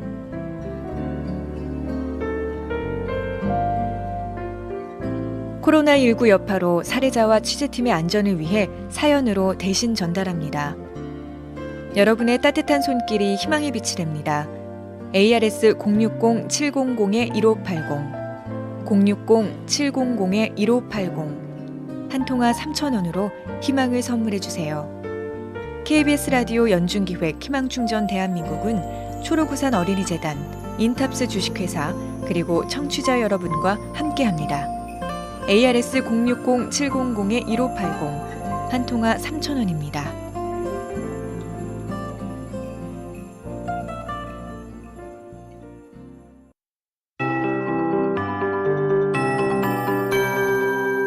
KBS 58분 날씨. 전국 대부분 지역에 황사가 관측되고 있습니다. 남부 일부 지역을 제외한 전국적인 황사가 관측되는 상황이고요. 우리나라뿐 아니라 북한과 중국의 동해안 등 폭넓게 황사가 관측되고 있는 상황입니다. 고기압의 영향을 받고 있기 때문에 대기가 안정돼서 이 황사의 농도는 조금씩 약화될 것으로 예상되지만 모레까지 황사가 길게 지속되는 곳도 있다는 점 염두에 두시는 것이 좋겠습니다. 이런 상황이기 때문에 오늘 전국 대부분 지역 황사 상황 때문에 미세먼지가 나쁨 단계를 보일 것으로 보이고요. 내일은 수도권, 충청권, 전라북도, 광주 지역을 중심으로 나쁨 단계, 수도권과 충남 지역은 모레까지도 나쁨 단계 이어가겠습니다. 다만 입자가 조금 더 작은 초미세먼지의 경우 계속해서 보통 단계로 이어갈 것으로 보입니다. 이 황사 때문에 인천과 경기도, 충청남도 서부와 북부, 전라북도 서부권, 경상남도 진주권으로는 미세먼지 주의보 내려져 있고요. 남해의 경우 미세먼지 경보까지 내려져 있다는 점도 염두에 두시는 것이 좋겠습니다. 오늘과 내일 하늘은 비교적 맑을 것으로 보이고 내일 동해안 지방을 중심으로 구름량이 좀 많겠습니다. 내일 아침 최저 기온은 서울 영상 1도를 비롯해 전국은 영하 4도에서 영상 6도, 낮 최고 기온은 서울 16도, 부산 17도 등으로 오늘과 비슷하겠습니다. 지금 서울 기온은 10.5도입니다. 윤지수입니다.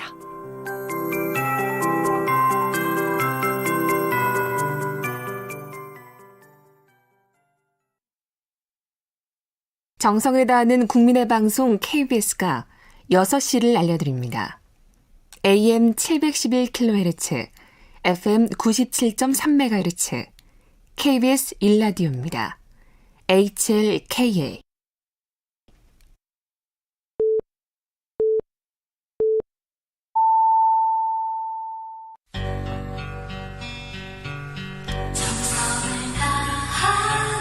정성을 다하는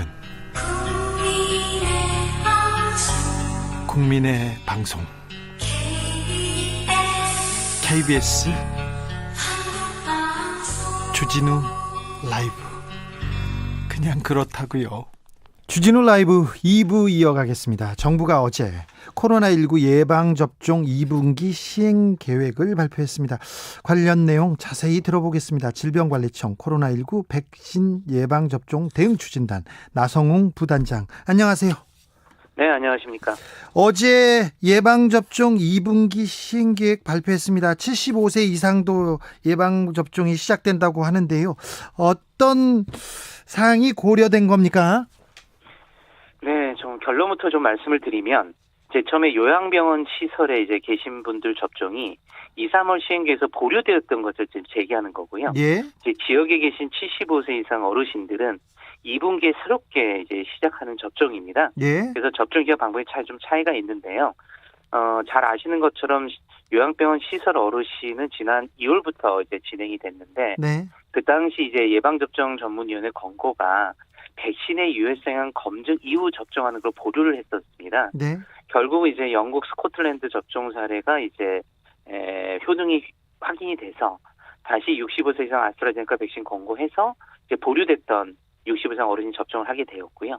이제 75세 이상 어르신들은 구체적으로 한 1946년 12월 31일 이전 출생하신 분들에 대한 접종이 이제 4월부터 됩니다. 이는 이제 중증 진행 위험이 높으신 집단이기 때문에 접종 우선순위가 높기 때문에 75세 어르신들을 제일 먼저 하게 되었습니다. 예. 현재까지 접종을 마친 비율이 어느 정도 됩니까? 그리고 계획대로 돼가고 있습니까?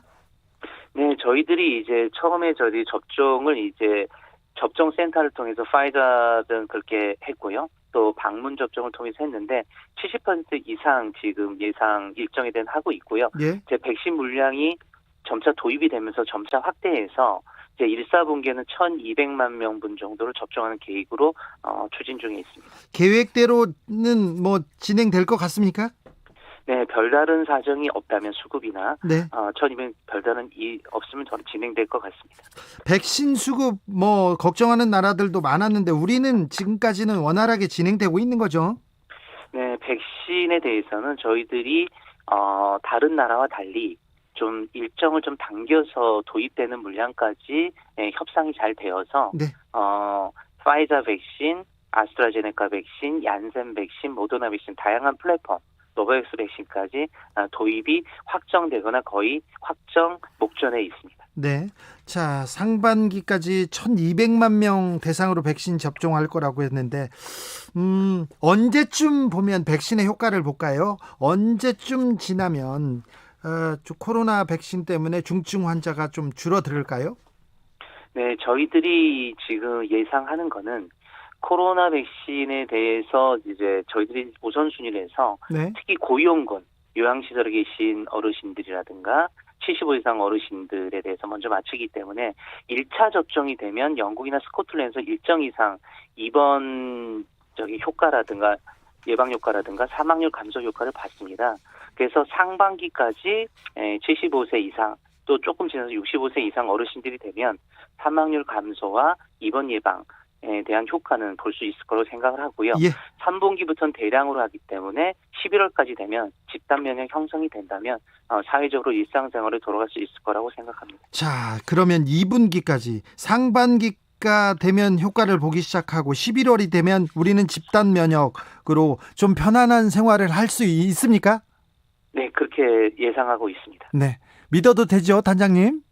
네, 저희들은 최선을 다해서 네. 국민 여러분이 일상의 생활로 돌아갈 수 있도록 최선을 다하겠습니다. 알겠습니다. 그 말이 좀 든든합니다.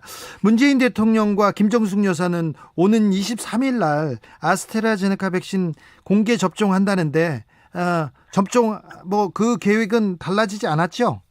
네, 대통령님께서 네. 가시는 거는 국제회의 예. 이 때문에 이제 가서 마치시는 거고요. 영국 가시죠. 또, 예. 네, 맞습니다. G7회의 가는 거고요. 네. 그 다음에 또 65세 이상 어르신에 대해서 이제 저희들이 시작이 되는 시점입니다. 예. 그래서 그런 이유로 했고 정확한 일정들은 아마 BH에서 네. 발표하기 때문에 그 일정을 참고하시면 될 것 같고 네. 이상 없이 맞으실 거라고 생각하고 있습니다. 아무튼 질병관리청의 매뉴얼대로 지금 주사를 맞게 되는 거죠.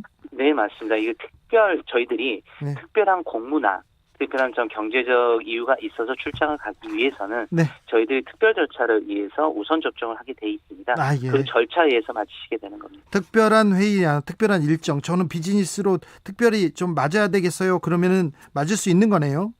네, 관계부처에서 네. 그거를 심사해서 저희 질병청에 요청을 하면 네. 저희들에게 합당한 이유가 된다면 그분들에 대해서 백신 접종을 우선적으로 하게 돼 있습니다. 자, 단장님, 그리고 최근에 유럽에서요, 아스트라제네카 백신 접종자 혈전 형성됐다면서 접종을 유예하는 그런 나라가 있다, 이런 기사가 나오고 있는데요. 사실관계 좀 명확하게 설명 부탁드리겠습니다. 네, 지금 유럽에서 아스트라제네카 백신에 대해서 혈전이라 해서 간 20개국 자체가 접종 중단을 지금 저희들이 하고 있습니다. 네. 그래서 많은 우려가 있으신 것 같은데요. 몇 가지 좀 얘기를 좀 드리게 되면 지금 거기에 대해서 유럽 의약품청에서 사망의 원인과 백신과의 인과성에 대해서 좀 조사를 하고 있습니다. 네. 네, 인정되지 않는다고 지금은 발표를 했고요. 예. 조사 중에 있다는 말씀드리고요. 네.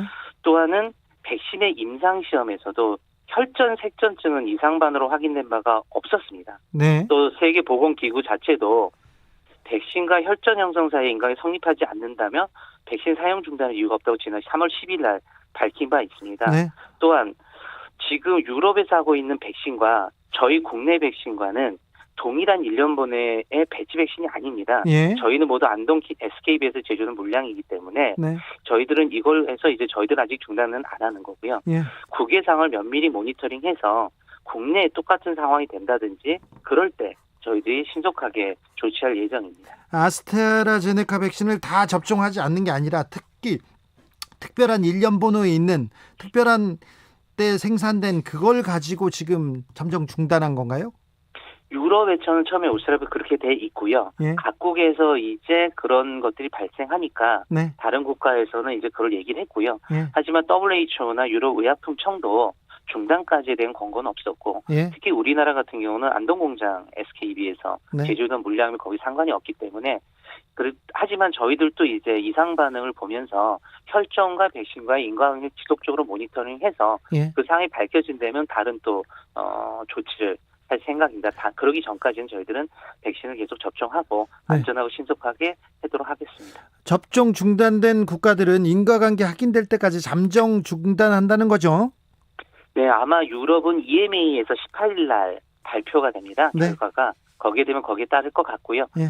저희들도 인과관계는 저희 없을 거라고 이제 다른 국내 전문가들도 그렇게 얘기하고 있기 때문에 네. 요거에 대해서는 저희들이 좀 그렇게 판단하면서 진행하겠습니다. 네, 저희와 질병관리청의 판단만 좀 보고 있겠습니다. 네, 감사합니다. 백신 접종 후에 발열, 근육통 이렇게 이상 반응 호소하는 사람들이 많습니까? 네, 좀 이상 반응을 호소한 사람 좀 많습니다. 있습니까? 막 의료진도 주사 맞고 막 울고 갔다 이런 보도도 나온 것 같은데요. 그래서 저희가 이제 하는 거는 이제 예방 접종을 하게 되면 네. 보통 이제 발적이라든가 통증, 부기, 발열 이런 게 흔하게 오고 근데 마치 2, 3일 내에 사라집니다. 네. 근데 아스트라제네카 백신 같은 경우는 침팬지 독감 바이러스라는 아데노바이러스를 전달체로 좀 하고 있거든요. 예. 그래서 연령이 높은 분들에 비해서 젊은 층이 상대적으로 좀 면역 반응이 강하게 나타나는 걸로 좀 알고 있습니다. 네. 그래서 면역 반응이 강하게 나타나는 거고요. 여기서 이제 그 휴식을 취하거나 2, 3일 후에 하게 된다면 특히 해열 진통제를 복용하게 된다면 네. 좀 증상이 없어지기 때문에 네. 크게 걱정할 일은 아니라고 생각하고 있습니다. 자, 주사 맞고 고열에 시달릴 경우 그럼 해열제를 먹으면 된다. 이거죠? 그렇습니다. 네. 네, 특히 아세트아미노펜 성분의 의약품, 흔히 말하는 타차로 시작하는 타차로 시작하는 그런 의약품이 이제 진통제를 드시게 된다면 네. 하루 이틀 지나면 바로 말끔하게 좀 가라앉습니다. 자, 마지막으로 국민들께 당부하고 싶은 말씀 있으면 부탁드리겠습니다.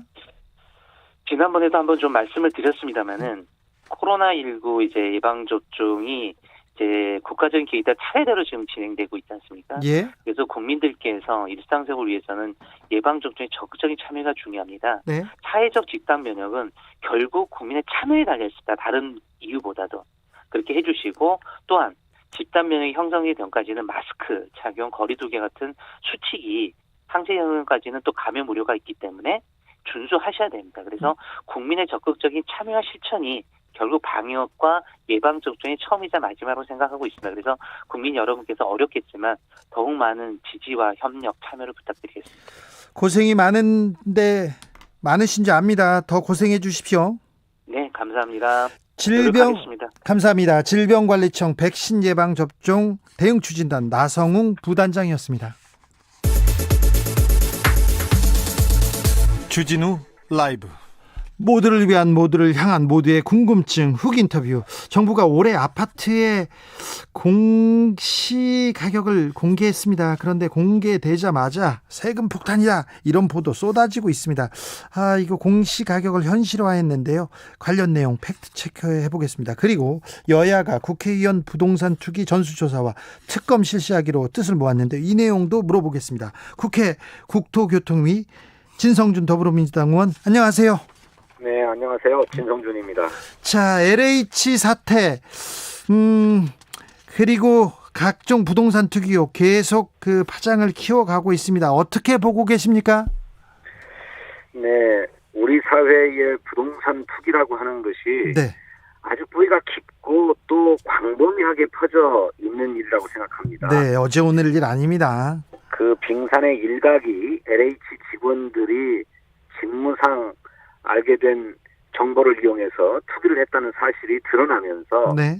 이제 일파만파로 커지고 있는데 저는 잘 됐다고 생각합니다. 네. 언젠가는 골마서 터질 일이었는데 네.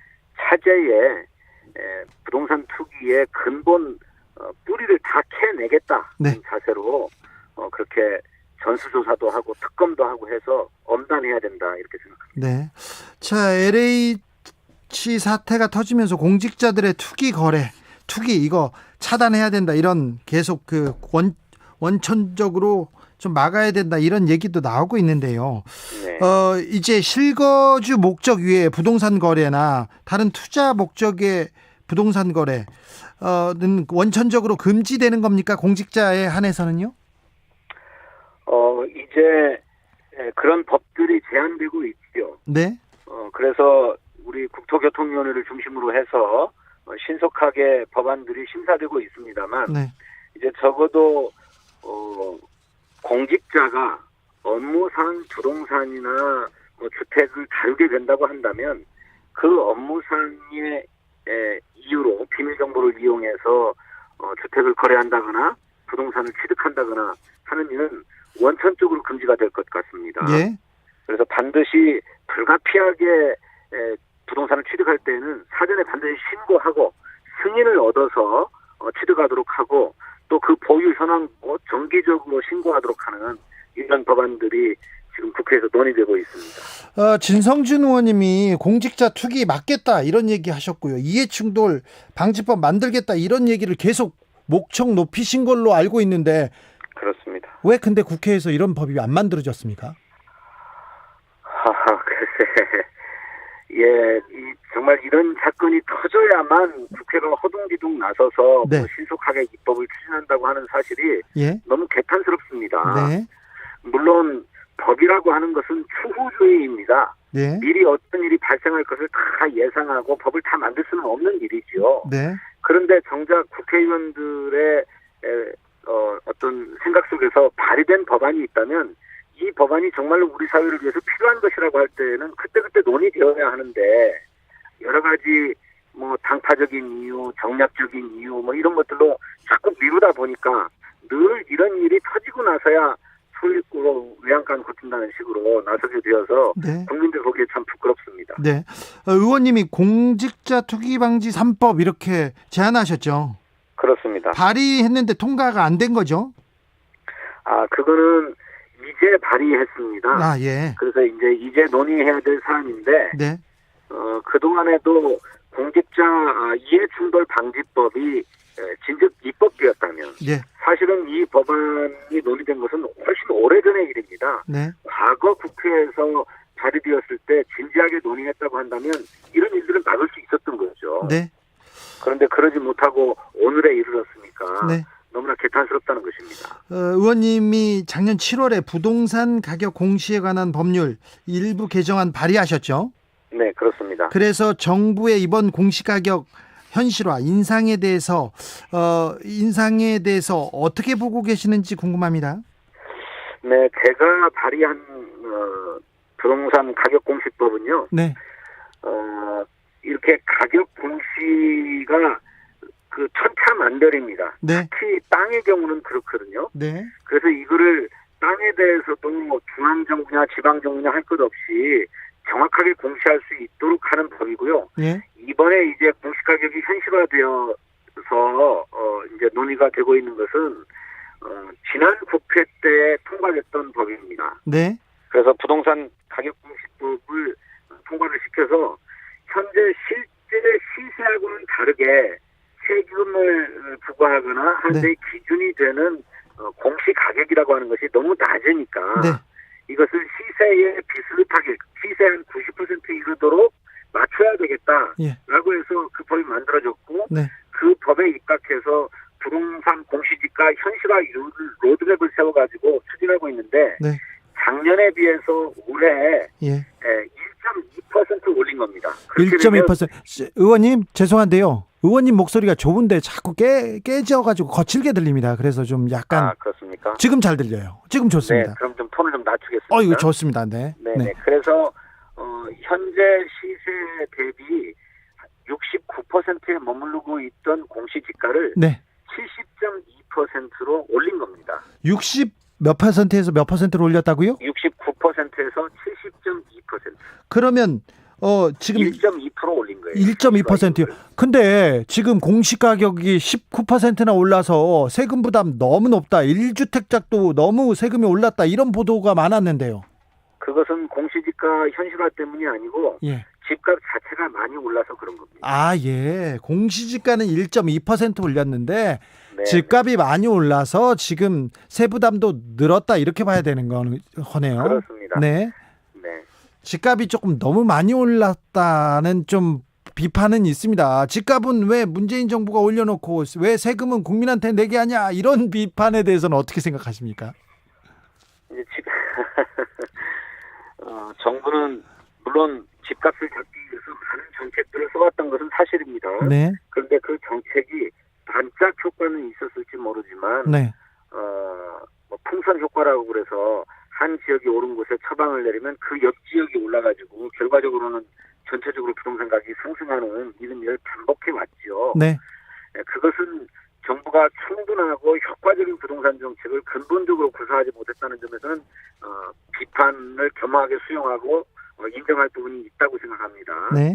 그렇지만 집값을 정부가 올려놓고 세금을 국민에게 내라고 한다라고 하는 것은 조금 앞뒤가 안 맞는 비판이자 지적입니다. 네. 집값이 오른 만큼 세금은 또 그에 맞게 내야 하죠. 네. 그런데 다만 집값이 너무 오르지 않도록 부동산 정책을 강력하게 구사해야 된다. 네. 근데 이제 정부가 과거에 7.10 부동산 대책이라고 해서 부동산 투기를 막고 또 다주택 보유자들의 어떤 그 부동산 매매 이익을 차단하기 위해서 과세 조치를 강화한 적이 있었습니다. 네. 그것이 이제 올 6월 1일부터 본격적으로 이제 가동이 되는데 그게 가동이 되고 또 얼마 전에 내놓았던 이사 주택 공급 정책을 착실하게 추진하다 보면 저는 집값은 잡히게 될 것이다 이렇게 생각합니다. 자, 여야가 국회의원 부동산 투기 전수조사에 나서기로 합의했습니다. 뜻을 모았어요. 드디어 좀 진전된 좀 내용이 나올까요? 이게 이제 국회의원 본인뿐만 아니라 네. 직계 존비속 배우자 등 가족들의 재산 상태, 부동산 보유 실태도 저는 다 조사해야 된다고 생각합니다. 예. 물론 국회의원들은 재산 공개법에 따라서 재산을 신고하고 공개하도록 되어 있습니다만 네. 국회의원들과 국회의원들의 가족들이 보유하고 있는 부동산의 경우 그 취득 경위가 과연 정당한 것이었는지를 일제히 조사해야 되는데 네. 과연 이런 수준에까지 합의를 할 수 있을지 조금 지켜봐야 되겠습니다. 아, 이 부분은 더 지켜봐야 됩니까? 네. LH 특검에 대해서는 또 합의를 했어요. 특검이 많은 것을 밝혀낼 수 있을까요? 부동산 투기의 고리를 끊어줄 수 있을까요? 그래서 저는 이제 특검이 도입되게 되면 저는 조사와 수사의 방식을 좀 바꿔야 된다고 생각해요. 예. 땅을 중심으로 해서 지금은 사람을 중심으로 해서 조사하고 있거든요. 네. 가령 국토부 직원이냐, LH 직원이냐, 국회의원이냐, 지방의원이냐 뭐 이런 식으로 조사를 하고 있는데 그러다 보면 어느 세월에 이 많은 사람들을 다 조사하겠습니까? 그러니까요. 그러니 3기 신도시나 또는 택지개발 예정지구 등 또 세종시와 같이 부동산값이 폭등한 데를 중심으로 해서 지역을 설정하고 이 지역에 땅을 가지고 있는 사람들 또 주택을 가지고 있는 사람들을 전수조사해서 이상 거래, 이상 취득이 있다면 그들에 대해서 정밀하게 수사하는 방식으로 수사 방식을 바꿔야 하지 않느냐 저는 그렇게 생각하고 있습니다. LH 땅 투기 의혹 나오자마자 3기 신도시 이거 다 그냥 취소하자. 그래서 취소하자 이렇게 주장하는 세력들도 있습니다. 그래서 이사 공급 대책 차질이 빚어지는 거 아니냐 이런 우려도 계속 나오고 있는데요. 정부가 이 부동산 정책 어떻게 진행하고 있습니까? 이거 잘 될까요? 예, 우리 국민께서 단단히 화가 나신 것은 알겠는데 부동산 투기를 잡겠다고 해서 부동산 공급 정책까지 다 포기하라라고 하는 거는 뭐랄까요, 빈대 잡자고 추가 상관 태우는 일이라고 할까요? 꼭 그렇게 비교할 수는 없습니다만 둘 다 똑같이 중요한 일인데 부동산 투기 세력을 발본색원하는 것은 발본색원하는 대로 추진하고 또 주택 공급 정책은 공급 정책대로 추진해야 될 일이라고 생각합니다. 네. 이런 일이 벌어졌다고 해서 다 필요 없어 하게 되면 정작 피해를 보는 것은 집이 없는 서민들이 피해를 보게 되지 않겠습니까? 네. 예, 그래서 두 마리 토끼를 다 잡는다는 각오로 한편에는 부동산 투기 세력에 대해서 엄단한다. 또 한편에서는 주택 공급 정책도 차질 없이 추진할 수 있도록 온갖 지혜를 모으자. 이런 자세가 필요하다고 생각합니다. 알겠습니다. 한편으로요, LH에 대한 신뢰가 바닥으로 떨어졌는데 LH가 주도하는 개발 방식 이거 믿고 따를 수 있겠느냐 이런 회의적인 목소리 계속 나옵니다. LH 문제는 어떻게 해야 됩니까? 그래서 이제 LH를 근본적으로 해체해서 조직을 분리시키자라고 하는 얘기도 나오는데요. 네. 저는 LH와 유사한 업무를 수행한 지방의 공사들도 있습니다. 가령 서울에도 SH공사 SH공사가 있고 또 경기도에도 GH라고 경기개발공사가 있지요. 네.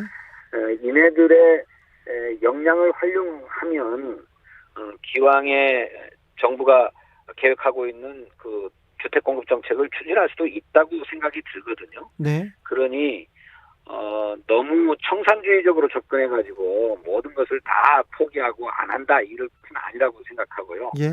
또 LH도 이번에 이제 전수조사를 더 해봐야 되겠습니다만 일단 광명 시흥시를 중심으로 또 3기 신도시 지역의 토지 소유자들을 조사를 해봤더니 정작 본인 명의는 그렇게 많은 수는 아니었습니다. 네. 이제 가족들의 소유 실태나 또 혹시 차명 거래까지도 다 조사를 해봐야 되겠습니다만, 저는 그래도 더 많은 사람들은 이런 부정과 불법을 저지르지 않고 착실하게 본연의 업무를 수행해왔다고 생각해요. 네. 이렇게 잘못을 저지른 사람들은 철저하게 가려내서 응징하되 네.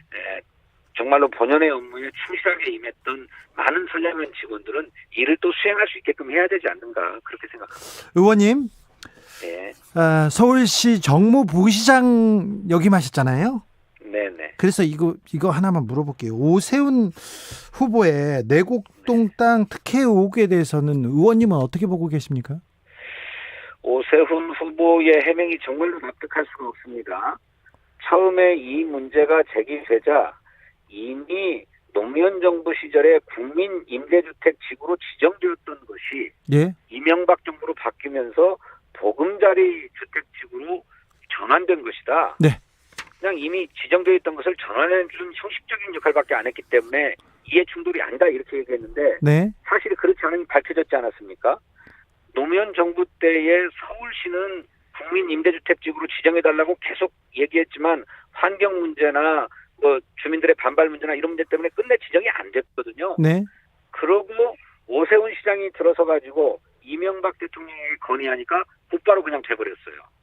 자기 땅이 있는 그 내곡동 부지 말씀이죠. 그러면 오세훈 시장이 자기 땅을 지정해달라고 요청한 겁니까, 정부에? 그렇습니다. 그래서 이해 충돌이라고 하는 것입니다. 그런데 그것을 처음에는 이미 지정돼 있었던 것이다라는 식으로 넘어가려다가 네. 이제 사실이 드러나니까 그럼 맞다 지정은 안 됐는데 제가 공문을 확인 못해서 그런 얘기를 했다는 식으로 얘기했는데 지금이라도 이해 충돌이 있었음을 솔직하게 시인하고 사과하고 또 그 당시에 토지보상 가액으로 36억 원을 SH로부터 받았는데 그 점에 대해서도 어떻게 할 것인지 진지하게 숙고해야 된다고 생각합니다. 지금 공직자 투기방지 3법이나 이해충돌방지법이 만약에 제정된다면 이 사안은 어떻게 되는 겁니까? 그렇게 되면 감옥에 가야죠. 감옥에 갈 정도의 사안입니까? 출마할 수도 없고 네. 감옥에 가야 하고 그렇게 얻었던 이익들은 다 토해내야 되죠. 아, 그렇습니까? 그렇습니다.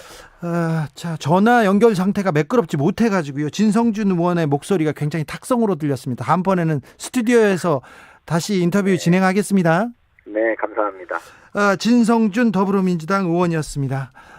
청취자 여러분께 너그러운 양해 부탁드리겠습니다. 연결 상태가 매끄럽지 못해서 좀 목소리가 좀 안 좋게 들렸습니다. 죄송합니다.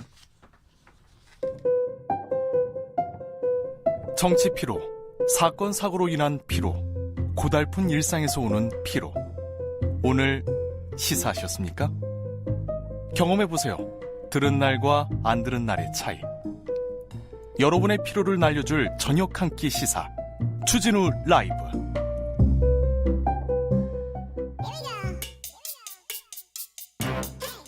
뉴스를 향한 진지한 고민, 기자들의 수다.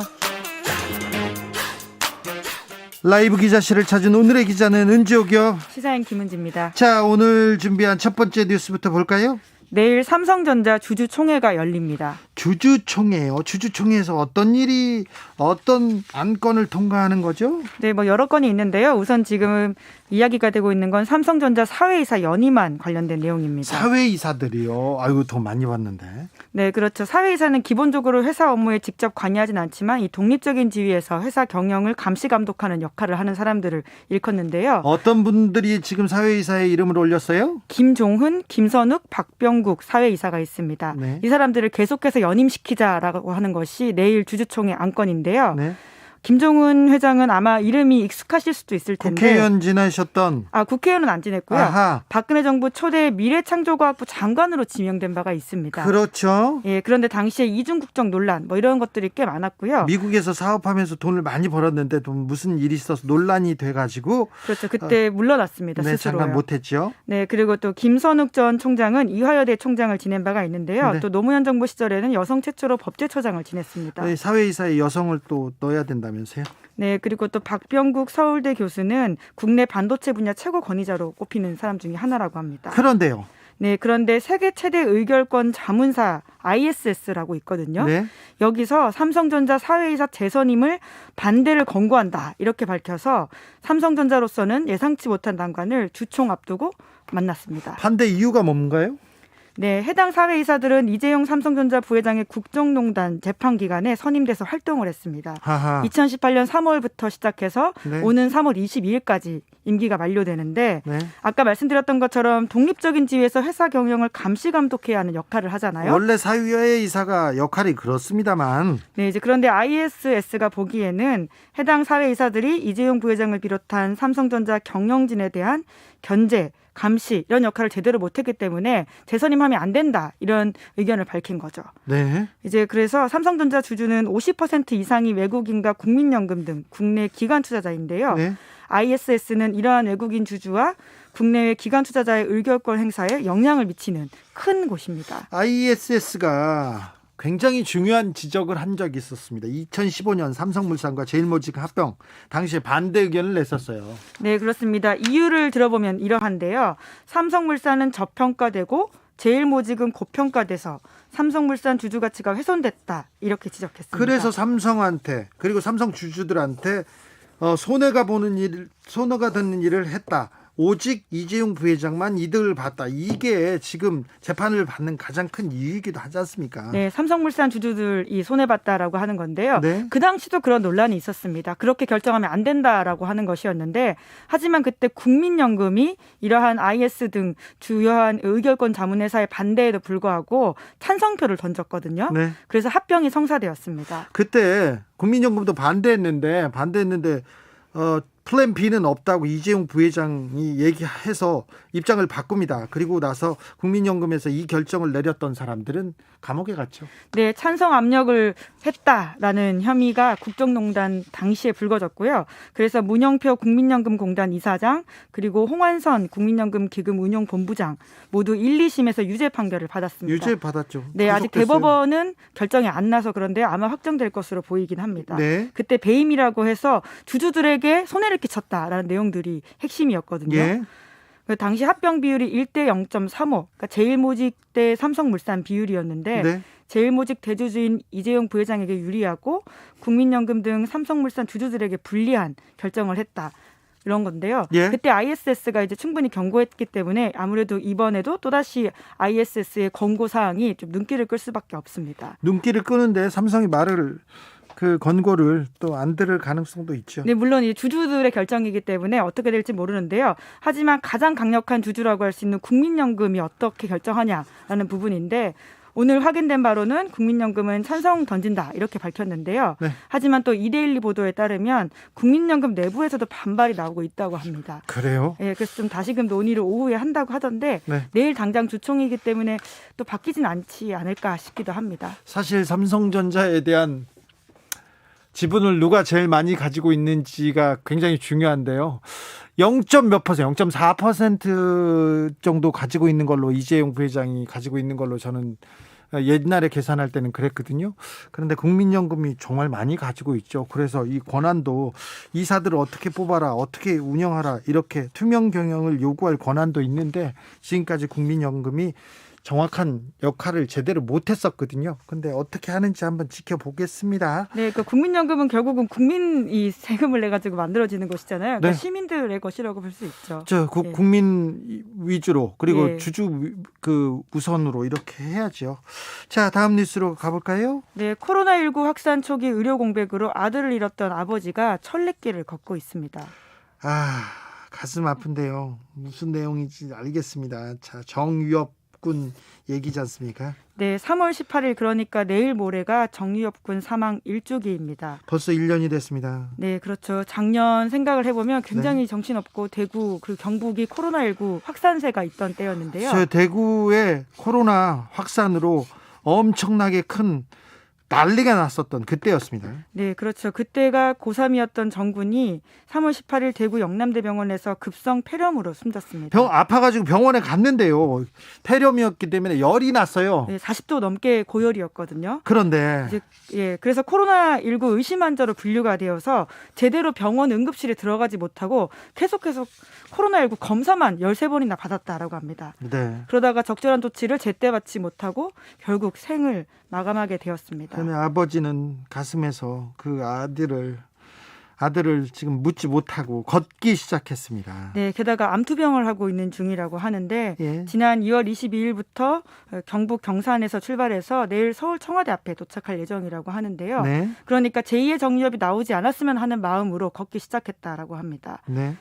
의료기관의 대처 부실 그리고 의료 공백 탓에 아들을 잃은 자신의 경험이 되풀이되지 않았으면 좋겠다라고 하는 마음으로 내딛고 있다고 합니다. 네. 왜냐하면 누구나 고열로 환자가 될 수 있고 그런데 그 상황에서 진료를 거부당하면 코로나19는 아니지만 목숨을 잃을 수도 있는 상황이 제대로 다시 치료도 되풀이될 수 못 있잖아요. 받고 예. 진료도 못 받고 이렇게 이렇게 안타까운 뉴스를 만들 수도 있기 때문에 걷고 있습니다. 네, 그렇죠? 이제 예. 근데 그 당시 이제 언론 보도를 좀 생각을 해보면 충격, 공포, 경악 이런 단어들을 쓰면서 굉장히 좀 자극적으로 달았거든요. 네, 그랬어요.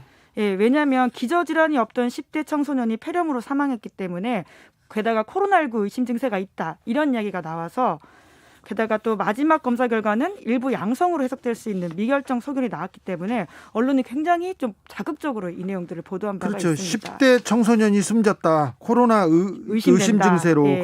그러면서 굉장히 좀 뭐라고 해야 되나요? 좀 자극적으로 흥미 위주로 보도했죠. 네, 게다가 또 현 정부의 비판적인 사람들은 당시에 양성 쪽에 무게를 굉장히 두면서 보도를 한 바가 있습니다. 네. 왜냐하면 첫 10대 코로나19 사망자를 근거로 정부의 방역 실패를 증명할 수 있다 이렇게 봤기 때문에 이것 때문에 굉장히 크게 썼습니다. 네, 게다가 또 이제 반대 입장에서는 이걸 또 반영하는 사람들도 있었고요. 굉장히 정리업군이라는 현실은 뒤로하고 정치적인 논쟁도 꽤 있었는데요. 네. 결과적으로는 음성이었습니다. 네. 그리고 이제 총선이 끝나면서 잠깐 음모론이 있었지만 힘을 잃고 사회는 정리업군의 죽음을 좀 잃어버린 관심을 끊어버린 것들이 있었죠. 그렇죠. 그리고 그래서 관심에서 바로 사라졌는데요. 정군의 아버지, 정군의 부모님들은 아직 우리 사회가 정유업군 죽음으로부터 좀 교훈을 얻지 못하고 있다고 생각하고 있습니다. 네, 그렇죠. 이제 아들의 죽음을 통해서 한국 사회가 감염병 위기 시에 의료 시스템 개선을 좀 했으면 좋겠다 이런 마음을 가지고 있는데요. 네. 그게 여전히 안 됐다라고 보고 있죠. 그러니까 이런 질문들이 계속 해소가 되지 않았다라고 보는 건데 코로나19 검사 결과가 나오기 전까지 정말 아무 처치도 받을 수 없을 만큼 지금 시스템이 괜찮은 건가라는 질문을 던지고 있고요. 작년에는 더 그랬잖아요. 그렇죠. 그리고 코로나19가 아닌 응급 환자는 그럼 이러한 시기엔 도통 어디로 가야 되는가? 아들이 숨진 지 1년이나 지났지만 코로나19 시대를 여전히 살아가는 우리들에게 의문을 던지고 있다라고 부모들은 보고 있는 거고요. 네. 이제 그렇기 때문에 아들의 죽음이 인재고 이것이 되풀이되지 않았으면 좋겠다라고 하면서 진상조사 요구를 계속해서 하고 있습니다. 네, 안타까운 자식을 잃고요. 부모는 걷고 있습니다. 아직도 걷고 있습니다. 네, 근데 또 그 가족들의 의미 있는 걸음이라고 하는 게 단순히 어떤 개인적인 슬픔을 개인으로만 한정짓지 않고 사회가 봐야 되는 이야기로 이야기하고 있다라고 하는 게 굉장히 좀 감동적이기도 하고 의미가 있다라는 생각이 듭니다. 네. 마지막으로 만나볼 뉴스는 어떤 내용입니까? 배우 윤여정 씨가 한국인 최초로 미국 아카데미 여우 조연상 후보에 올랐습니다. 아카데미 조연상 후보에 그냥 이름을 올립니다. 요새는 한국 배우들이 와 대단합니다. 그렇죠. 영화 미나리에 출연을 했는데요. 네. 이 영화는 1980년대 미국 남부 아칸소주 농장으로 이주한 한인 가족 이야기입니다. 네. 그래서 이 영화에는 한국말과 영어가 뒤섞여 나오고요. 화투 치는 장면 같이 한국인들이 공감할 수 있는 장면이 꽤 나옵니다. 네. 한국계 미국인 감독이 자전적인 이야기를 바탕으로 연출한 영화인데 네. 브래드 피트 제작사가 제작한 영화입니다. 아, 네. 네, 그래서 이 오는 4월 열리는 제93회 아카데미 시상식 후보 명단에 모두 6개 부분의 후보 그렇습니다. 올렸습니다. 윤여정 씨 말고도 다른 분들도 많이 올라갔어요. 네, 작품상, 감독상, 각본상, 나무주연상, 음악상인데 네. 이번에 이것이 더욱더 의미가 있는 게 작년에도 우리가 여기서 봉준호 감독이 기생충으로 6개 부분 이름 올렸고 4개 부분 상을 받았습니다. 네. 작품상, 감독상이었는데요. 그 또한 초유의 일이었지만 이번에는 연기상으로 이름을 올렸기 때문에 더욱더 눈길을 끌고 있습니다. 나무주연상 후보도 또 참 스티브 연이 한국계 미국인이지 않습니까? 네, 워킹데드, 옥자, 버닝 이런 작품 등을 통해서 네. 한국 관객에게도 좀 익숙한 배우입니다. 네. 윤여정 배우는 미나리로 상을 진짜 많이도 받았어요, 해외에서? 네, 이미 미국 안팎에서 90개 영화상 트로피 이 영화가 받아갔다라고 하는데요. 90개나요? 네, 우리가 많이 이름 들어본 썬댄스 영화제 심사위원 대상, 관객상, 또 골든글러브에서도 최우수 외국어 영화상 받았습니다. 아유, 네, 잘했네요. 그런데 90개 중에서 32개가 윤여정 배우가 받은 거라고 해요. 네. 여우조연상으로 그렇게 휩쓸었다고 하는데요. 뭐 우리가 윤여정 배우의 연기력을 잘 알고 있긴 하지만 또 해외 무대에서 입증이 됐기 때문에 더욱더 윤여정 배우의 그 감성 연기를, 내면 연기를 어떻게 외국 사람들이 받아들였을지 네, 좀 잘못 궁금합니다. 네, 연기엔 또 이제 국적이 없다 보니까 그런 감동 코드를 같이 이렇게 공유할 수 있지 않았나 싶기도 외국 하고요. 영화 제작자들이 한국 사람들, 한국 배우들의 그 연기를 굉장히 높게 평가한답니다. 한 올드보이 촬영 감독이 지금 할리우드에서 막 활동하고 있는데 그분이 와서 얘기하는데 한국 배우들이 할리우드 배우에 비해서 빼어나게 연기를 잘한다고 합니다. 그래서 굉장히 잘하는데 그게 어떻게 인정받을까 했는데 뭐 지금 해외에서 한국 배우들의 연기력을 높이 사고 있습니다. 네, 그래서 제가 특히 좀 멋있다고 생각했던 게 해외 평론가들이 흔히 이제 윤여정 배우를 한국의 메릴 스트립 이렇게 이야기하는데요. 네. 그에 대해서 윤여정 배우가 나는 한국 사람이고 한국 배우이기 때문에 그저 나 자신이고 싶다 이렇게 이야기를 해서 또 눈길을 끌기도 했습니다. 네. 근데 아카데미가 보수적이기로 유명한 곳이었어요. 그런데 얼마 전부터 너무 보수적이고 백인 위주의 영화제 아니냐 이렇게 질타를 받았어요. 그러자 조금 요새는 바뀌고 있는 것 같습니다. 네, 그러니까 심지어 작년에 아카데미 사회자가 스스로 이런 뼈 있는 농담을 하기도 했는데 지난 92년 동안 아카데미 얼마나 바뀌었는지 생각해봐라. 1929년에는 흑인 후보 한 명도 없었는데 2020년에 딱 한 명 있다. 진짜 많이 변했다. 이렇게 이야기했다고 합니다. 그런데 지난해 봉준호 감독이 그냥 휩쓸었잖아요. 네, 4개 부분 휩쓸었고요. 하지만 그때도 연기상에서는 후보 오른 사람 자체가 유색인종으로 한 명밖에 없었다고 해요. 그때도 뭐 유색인종이 다양해졌지만 아직도 부족하다는 비판이 있었거든요. 근데 이번에는 좀 다채로워졌다면서요? 네, 전체 20명의 남녀 주연상과 조연상 후보 중에서 절반 가까운 9명이 비백인이라고 합니다. 오, 그래요? 네, 그렇기 때문에 올해 아카데미에서는 조금 더 좋은 소식을 기대해 볼 수 있지 않나 싶기도 하고요. 참. 우리가 빌보드, 아카데미 이런 거를 좀 신경 쓰고 우리 누가 봤나 이렇게 체크하게 되는 그런 시대가 됐습니다. 한국 문화가 세계에서 이 정도의 위상을 지금 보여주고 있습니다. 아무튼 자랑스럽습니다. 기자들의 수다, 지금까지 시사인 김은지 기자와 함께했습니다. 네, 감사합니다. 2468님께서 퇴근길 뿌연 하늘에 해가 지려합니다. 내 옷도 먼지, 하늘도 먼지, 도로도 먼지, 삶도 도대체 이게 뭔지, 왜 이렇게 국민들 힘들게 하는 세상이 오는 이유는 뭔지, 도대체 정치들은 뭔지, 정체가 뭔지, 모든 사안을 정치하지 말고 사람 사는 세상을 만들어 주세요. 이게 뭔지 모르겠습니다. 아무튼 훌륭한 문자였습니다. 감사합니다. 교통정보센터 다녀오겠습니다. 이승미 씨. 네, 이 시각 교통 상황입니다. 퇴근길이 많이 어려워졌습니다. 강변북로 구리 방향으로 반포대교 조금 못 간 지점에서는 사고도 났는데요. 사고 차량이 1, 2차로에 걸쳐 있어서 차로 변경하실 때 조심하셔야겠고요. 여파가 더해져서 원효대교에서 영동대교까지 가는데 35분 정도 걸립니다. 올림픽대로 하남 방향으로는 반포대교에서 잠실 철교 쪽으로 40분 정도 염두에 두셔야겠고요. 성산대교가 양방향 밀리고 있고요. 이어진 서부간선도로 양방향 전 구간 막히는데요. 성산대교 방향 상황이 더 어렵습니다. 금천교에서 성산대교까지 1시간 가까이 걸립니다. 서해안고속도로 서울 방향으로는 발안에서 화성 휴게소 부근, 매송에서 용담터널, 또 일직분기점에서 금천 쪽으로 정체가 되고 있고요. 평택 시흥고속도로 시흥 방향으로는 송산 마도 부근에서 송산 휴게소 부근까지 10km 구간 막힙니다. KBS 교통정보센터였습니다.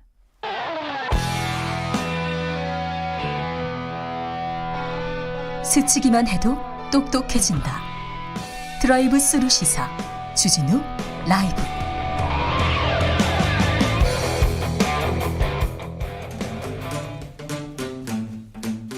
청년이 보고 듣고 느끼는 요즘 우리 사회, 그것이 궁금하다. 청년에게 묻는다. 요즘 뭐하니?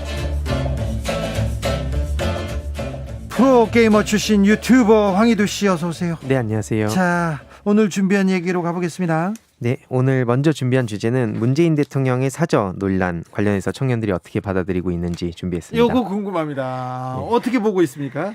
예, 일단 다들 잘 아시겠지만 간략하게 상황을 요약하면 최근 야당에서 LH 땅 투기 의혹을 계기로 문재인 대통령 사저부지와 관련된 공세를 이어가고 있는데 그쪽까지 이어갔어요. 예, 그래서 최근에 문재인 대통령이 직접 SNS에 이제 비판을 하면서 논쟁에 불이 붙은 모양입니다. 네. 그래서 지금 뭐 주호영 원내대표 같은 경우에는 대통령 스스로 법 위반이 하나도 없어야 되고 그걸 국민에게 끊임없이 증명해야 하는 자리라며 이걸 뭐 다 하면 부자가 된다는 주장을 하기도 했고, 황교안 전 대표 같은 경우에도 국난 극복의 첫걸음은 문재인 대통령의 반성과 사과라며 비판을 했습니다. 황교안 대표도 나왔어요. 예, 근데 이게 논란이 계속해서 이어지자 이제 진중권 전 동양대 교수는 별것도 아닌 걸 가지고 비판할 게 그렇게도 없냐라면서 좀 비판과 비난은 다르고 비판은 합리적이어야 된다라면서 여기에 또 비판하는 사람들을 비판했습니다. 네, 진중권 교수는 그랬습니다. 예, 그래서 인터넷 여론 반응을 봤을 때 문재인 대통령을 비판하는 반응들은 주로 상황을 보니 문재인 대통령이 LH 투기 직원과 같은 신보다 같이 수사를 해야 된다,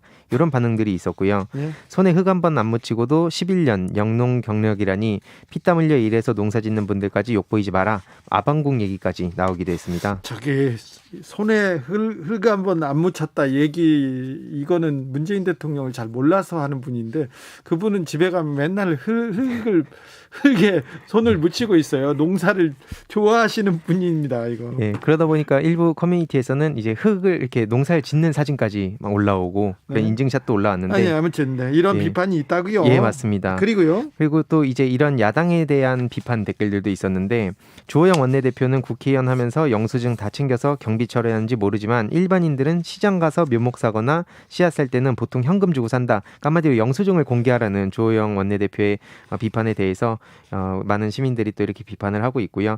또 투기로 수십억씩 벌고도 오리발 내미는 사람은 모든 게 당연히 투기로 보이겠지, 그런데 이게 투기할 땅인지 납득하기 어렵다, 이제 국민의힘의 땅 투기를 파헤쳐보자, 이런 반응들도 있었습니다. 예. 투기를 할 거면 왜 경남 양산 시골에서 투기를 하냐, 이런 얘기도 있네요. 자, 청년들의 반응이 궁금합니다.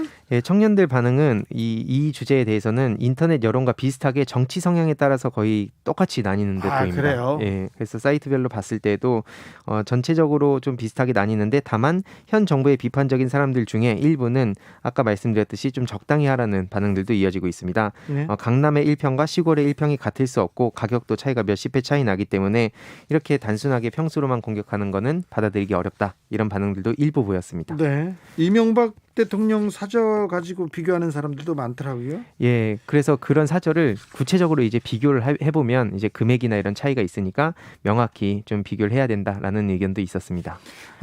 박형준 국민의힘 부산시장 후보의 LCT 의혹에 대해서는 어떻게 봅니까? 예, 이거에 대해서도 지금 많은 논란이 이어지고 있는 상황인데, 일단 인터넷 여론 반응을 봤을 때는 앞의 내용과 같이 똑같이 정치 성향에 따라서 크게 갈리는 것 같았습니다. 청년들도 그냥 정치 성향에 따라서 다 그냥 쫙 갈립니까? 이게 뭐 물론 그 커뮤니티 안에서 세세하게 봤을 때는 의견이 일부 다른 의견들도 있지만, 전체적인 흐름을 봤을 때는 정치적인 어떤 성향에 따라서 대체적으로 이렇게 나뉘는 듯 하는 모습을 보였습니다. 뭐라고 합니까? 일단은 뭐 언론을 향한 비판의 댓글들도 일부 있었는데요. 예. 박형준 후보의 LCT 의혹이 무엇인지 메인에서 찾아보기, 그러니까 한마디로 뉴스 메인에서 찾아보기 힘든데, 네. 박형준 후보 측의 변명들은 마치 당연하다는 듯이 계속 쏟아지고 있다. 그래서 일부 언론 포털 사이트에 대한 비판도 있었고요. 네. 박형준 후보의 투기는 왜 검찰이 80번 압수수색 안 하고 또 조중동이 300만 건 보도 안 하냐, 뭐 표창장이 아니라서 그러냐, 이런 반응도 있었습니다. 예. 박형준 후보에 대한 비판 댓글도 있었는데요. 대통령 딸이 만약에 LCT 살았다면 지금쯤 난리 났겠다.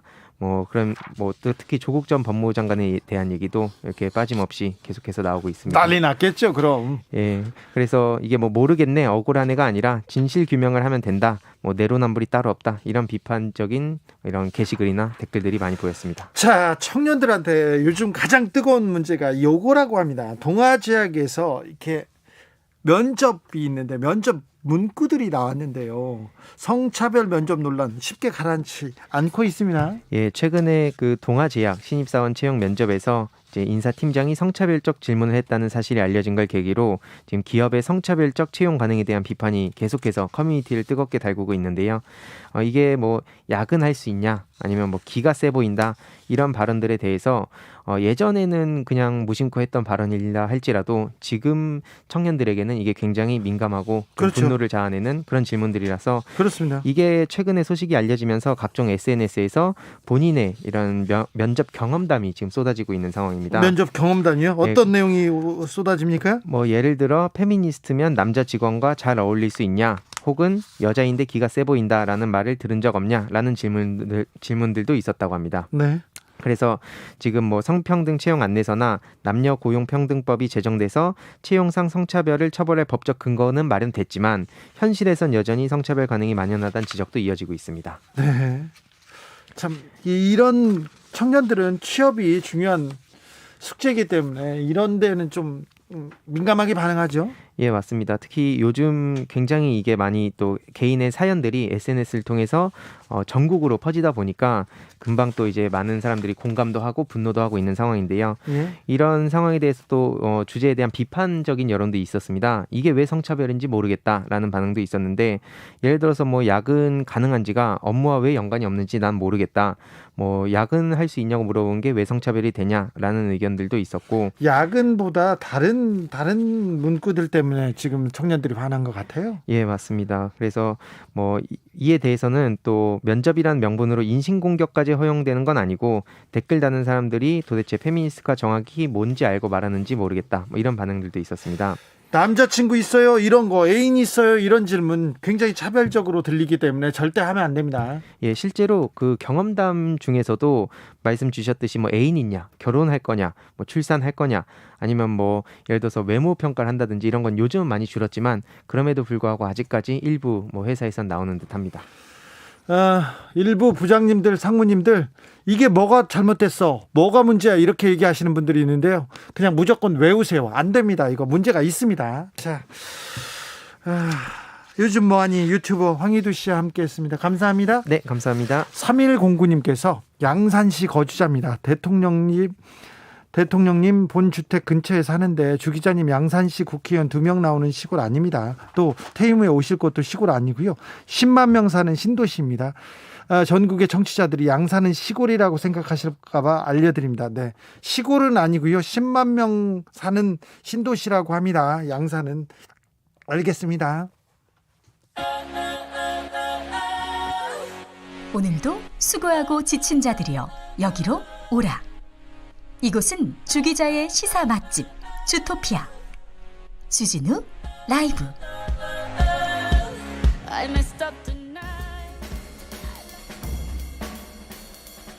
느낌 가는 대로 그냥 고른 뉴스 여의도 주필. 독립운동은 부부가 했는데 현충원엔 남편만 있다. 경향신문 기사입니다. 일제에 맞서서 독립운동을 한 남녀가 있습니다. 여긴 남녀가 성별이 따로 없었지요. 그런데 직접 군인이 된 분도 있었고 그 부분보다 남편과 자녀를 지원하는 방식으로 독립운동을 한 여성들 많습니다. 그렇죠. 희생한 사람들이 많지요. 많습니다. 그런데 국가가 이들의 헌신을 평가해서 남편뿐만 아니라 아내도 독립유공자로 인정했습니다. 극히 일부지만 말이죠. 근데 서울 동작구 국립현충원에 몇몇 부부가 함께 안장되어 있는데 현충원 홈페이지와 묘비에는 남편의 공훈만 적혀 있고 부인은 없다고 합니다.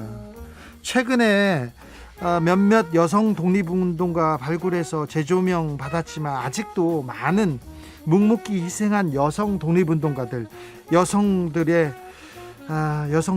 아직도 가려 있습니다. 애국이라는 것이 남성들만의 전유물이 아닌데 현충원이 거의 남성들로 채워져 있고 여성들은 별로 없는 것을 보면 한국 사회가 그동안 얼마나 남성 중심으로 운영되어 왔는지 단적으로 보여준다.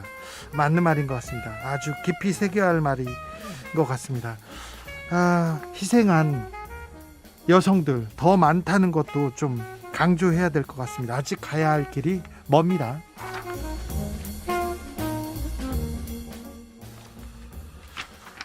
올림픽 성화봉송 D-11 유명인 주자들 줄사태 비상입니다.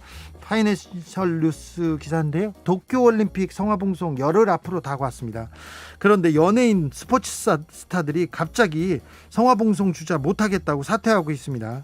최소 15명의 스타들이 못하겠다고 못 뛰겠다고 합니다. 그 흥행에 타격이 불가피해 보이는데 이게 올림픽이 여는 건지 걱정이 됩니다. 6월 말까지 올림픽 예선전 맞춰야 올림픽 치를 수 있거든요. 근데 61%만 지금 치러졌다고 합니다.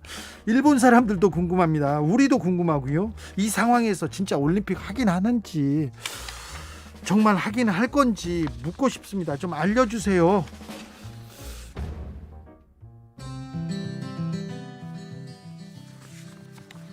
이 상황에서 올림픽을 하겠다고 계속 얘기하고 있는데 진짜 어떻게 되는지 모르겠습니다. 일본의 속셈은 뭔지, 내 옷도 뭔지, 하늘도 뭔지, 삶은 도대체 뭔지, 나는 어떻게 해야 되는 건지, 이게 뭔지. 2468님의 문자가 가슴에 남는 오늘입니다. 저는 뭔지 더 잘해야 될 건데 뭘 하면 좋지, 뭔지, 이게 뭔지 모르겠습니다. 캔사스의 Dust in the Wind 들으면서 주진우 라이브 여기서 마무리하겠습니다. 내일 오후 5시 5분에 돌아오겠습니다. 지금까지 주진우였습니다.